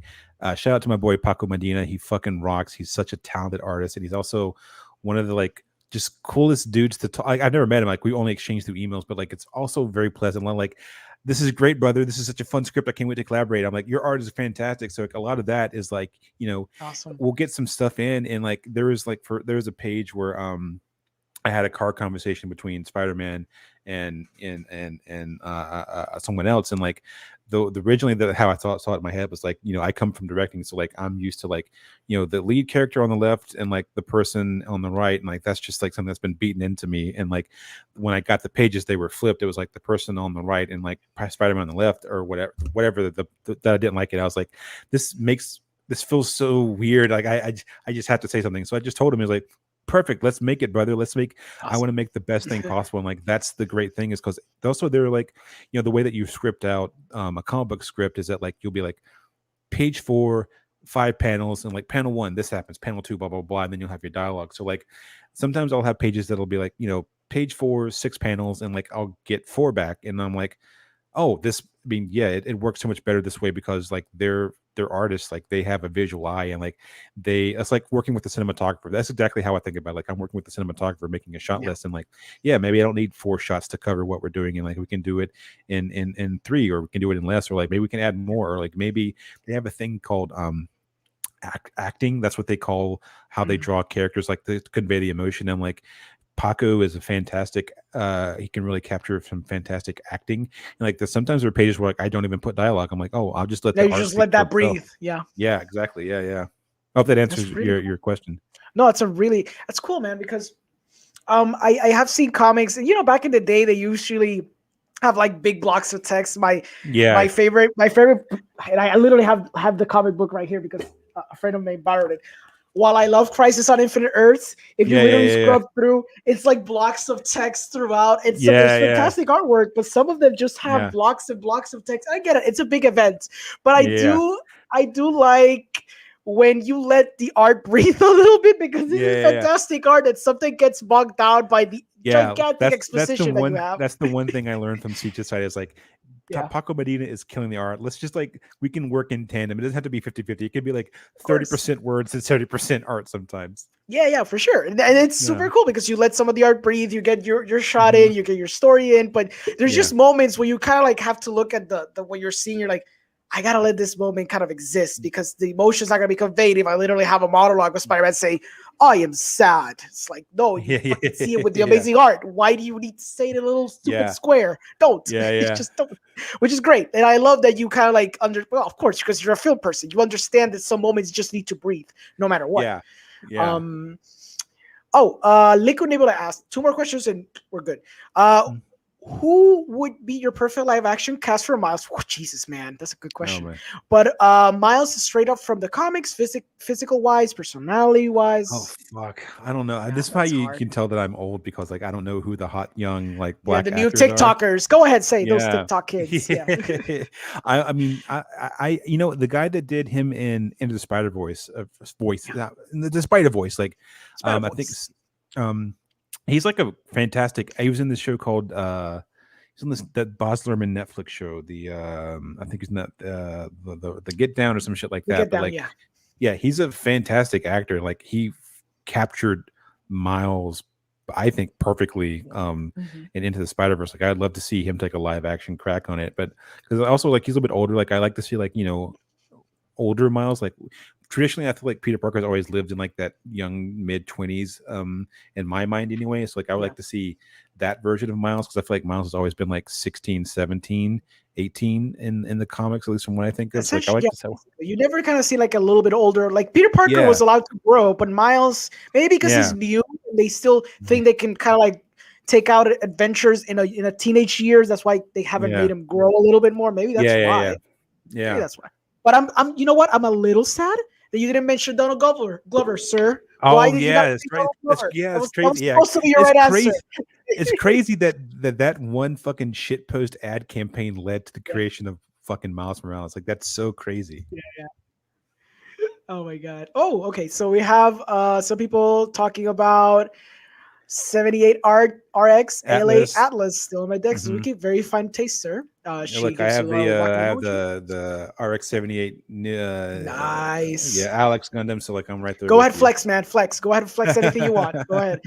Shamik Moore is Shamik probably Moore. the Yes, actress name. yes, Yep. yeah, I yes, agree. yes. Amazing. And XVS Reaper said a young Michael B. Jordan from the Oh Chronicle yeah, era would have been fucking fire. I yeah, agree. yeah. Yeah, but we got Killmonger out of it, which I Yeah. am happy with He that completely. so there's this thing there. So the Hollywood Bowl is this like venue in LA, and they'll do this thing, outside concert venue. This thing where they'll play movies and have like a live orchestra over it and play the soundtrack. And Marvel did their first one like 2 weeks ago, and they did Black Panther, and Michael B. Jordan like introed it because like was very sad. It was like on 9/11, and also he like had a moment of silence for like Chadwick, Yeah. and it was very sad. But like we were far away, but this dude is so fucking buff. Like it's so crazy like how he like went from like skinny kid on The Wire to like Yeah. Killmonger, and like I was like I can see this dude's muscles from like 15 rows away. Like so that makes me think of like the younger him could probably nail Miles, but now he's like too buff in the chest to like be Yeah. playing any like scrawny struggling like teenage kids Yeah. from the Bronx Let him or be. Let him Queens. be Creed. He's doing a fantastic Yeah, yeah, Creed. yeah, yeah, yeah, yeah, Love it. I yeah. love it. Yeah. Dickie Lord writes, the dude from Stranger Kids, Lucas Guy. I don't know his Oh real yeah, name, yeah. but he would be a good. Right. I saw him in Concrete Cowboy. I don't know if you've seen that movie with Oh, Idris how is Elba. It's that? on Netflix. That's Netflix, Dude, right? it's so Yeah, good. It's like a yeah. little simple story, but Mm-hmm. I like obviously it's based on true story because these people do Mm-hmm. exist. And obviously Idris Elba is kicking it. But the kid, the dramatic elements they added to it and the story of this kid, having this little journey, coming of age story. Mm-hmm. It's beautifully done. It's beautifully Yeah, done. And the setting and this culture that they have about being yeah, cowboys in an era where cowboys don't exist anymore because we live in yeah, modern yeah, times. yeah. It's just a fascinating contrast. It was a Would you recommend it? nice. Yeah, I do recommend Oh, it. cool. Like, at I'll least watch for it the then. acting. It's for the Yeah, yeah, acting, at least. The acting is yeah. phenomenal. Like, maybe you'll be like, the story's kind of simple, and it is. Yeah, yeah. But I feel like the acting, especially from that kid, like when I saw that, I'm like, this kid can act. Like, I Oh, want to fuck see his yeah. next thing for sure. I Oh would yeah, yeah, need to yeah. see his next thing. So, Yeah, I'll last watch that. question, and this comes from Miguel. Any current inspirations or one of your interactions with writers where you got a little starstruck, like you would never thought of you would collab with them or met them? Go ahead. All of them. Say all of uh them. yeah, all of them. They've all been fantastic. I mean, they all truly have been fantastic. I think Yeah. it's a combination of I think it's not necessarily of being super starstruck, but like being in the She-Hulk room with Jessica Gao, now my BFF. Shout out to my homie. Is that she wrote Pickle Rick, which is like probably like it's like the monorail of like Rick and Morty. It's like Yeah. probably like the best episode, and like someone that captures everything about it. So like working with her and like having her begrudgingly become like my mentor, and like now we hang out and like we're actual friends and stuff, and like getting all the great advice that she's given me and stuff, and like just having that connection is so great. Like I didn't expect it going. I mean, she was always very cool, but like I never thought going in that like my boss would become like someone that's actually my real friend, where like we hang out pretty consistently, and like Yeah. we both live together pretty so we obviously we're both in LA, but we both lived in K-Town. We lived like 2 blocks away, and like she would drop off like food and like desserts and stuff during pandemic, and like just having that connection was great. And then like just being in like the Rick and Morty room proper, when I was like, oh shit, like this, did they call the right guy? Like, did they mean to send me the Zoom link to my email address? Like, this is so weird and surreal, because like I Yeah. wrote for like the first 6 months, for the first like 2 months of that show, I was back home in North Carolina visiting my parents. So like I'm literally like in my childhood room, like pitching jokes for like what Rick or Morty could do or some or whatever, like in like the same room where like I was watching this stuff when I'd come home for like from like college and shit. It was very surreal and very, very cool. And like all of those people, like, and not even just the showrunners and stuff, like everyone in the room has always been like, they've always put like, you know, it's like that quote, like that Bruce Lee quote about like you fill the cup up with water and then you toss it out, and like the little drops of water that drip down the bottom is the most important stuff. And like the idea is that you fill that back up with those little drops and toss it out again, and like the most important stuff still falls to the bottom. And like that's how it's been with like water. Yeah, exactly. Like that's I said that because I used that the short film, the documentary that I made. The basis of it is the quote from Bruce Lee. I pulled the interview because part of the philosophy of the rapper is based on being shapeless like water.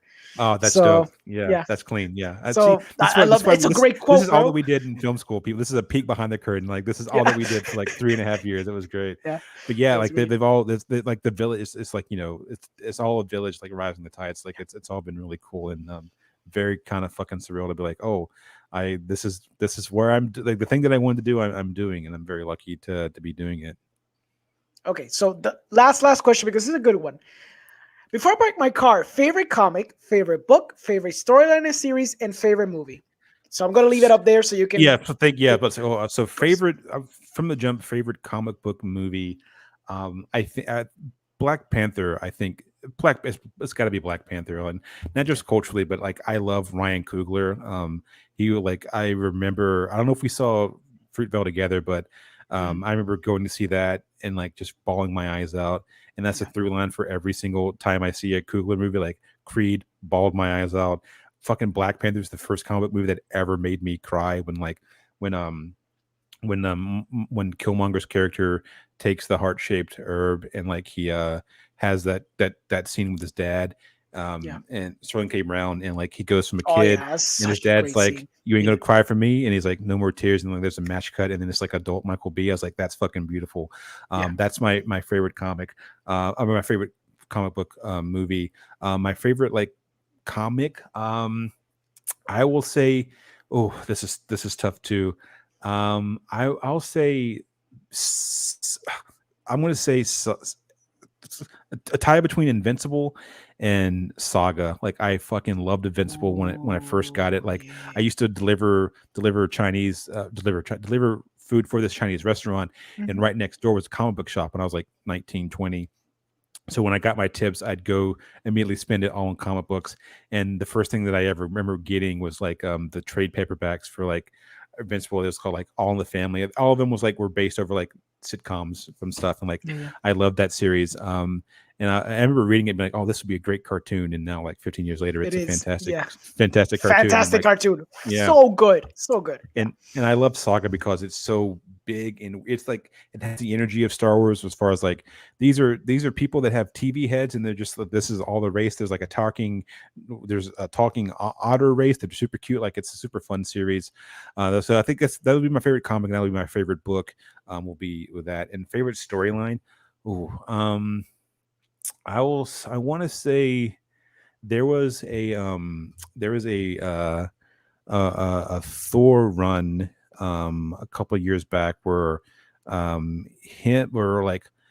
basically it's like old man King Thor, our like modern current time Thor, and like young brash Thor all have to team up to fight this character called Gore the God Butcher.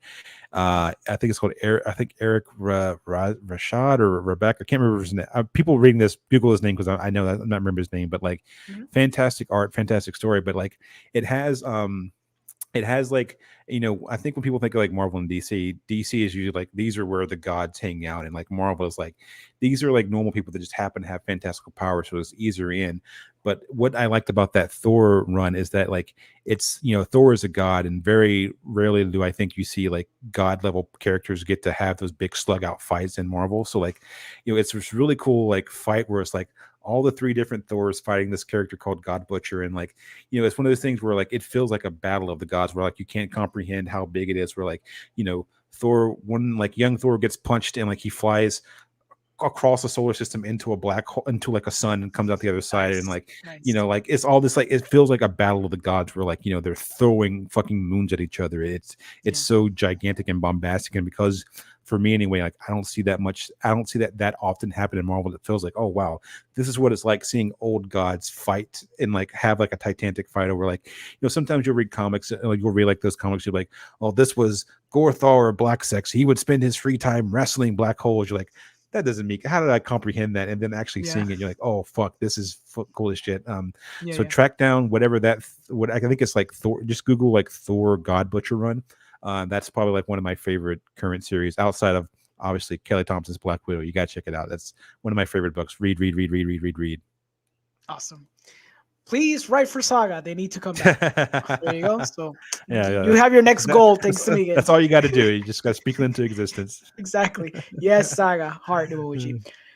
Okay, man. It's been 2 hours and a half. I think we covered a lot of bases here. We need to have a follow-up episode where we just shoot the shit and talk about movies. Yeah, man. Have me back. It's so good because I haven't seen you since we have not hung out since obviously we graduated. So like, it was good talking, dude. Thanks for hitting me up. Man. Of course. If you want to plug anything, go ahead and plug all the things that you want to plug. Go nuts, man. Oh yeah, sure. Check out Yay for Zig. If you have Twitter or Instagram, that's where I'd be at. If you're into hearing like me yell about other nerd shit, I have 2 podcasts. One's called The Dark Weeb. Me and my homie Brody Reed. We just talk with other people of color about nerd shit, comic books, manga, video games, whatever. It's just a fun safe space to have like other black and brown people come on and like talk about their interest that, you know, is sort of like genre based or just nerd based. And it's really fun. Also, another podcast called X-Ray Vision with Jason Concepcion.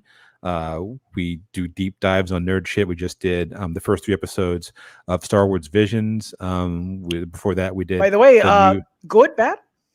Oh, it's so fucking good, dude. It's so fucking clean. It's tight. You got to watch that shit. Okay.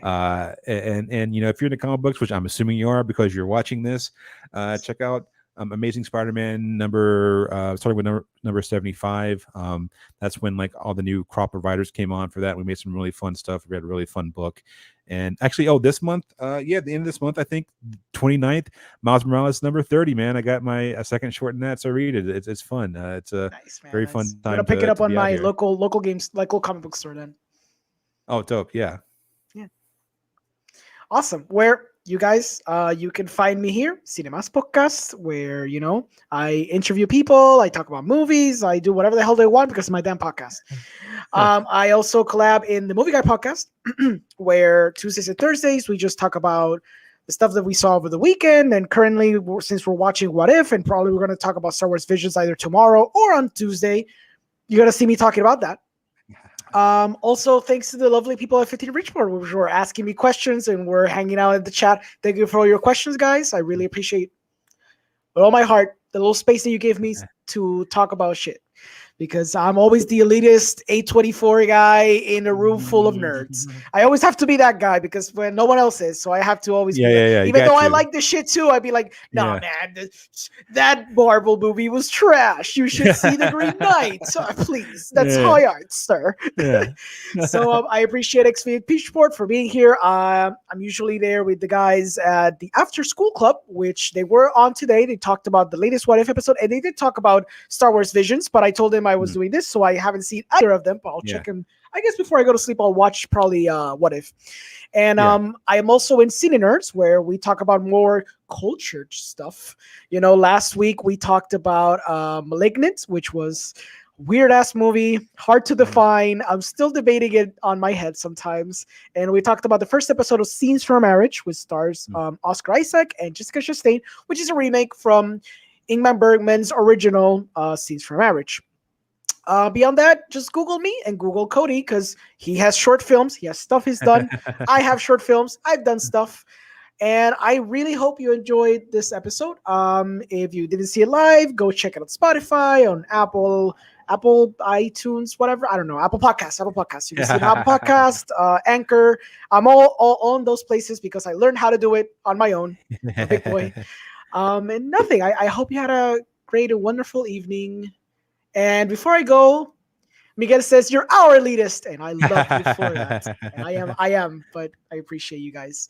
I hope everyone had a wonderful night, and have a good one.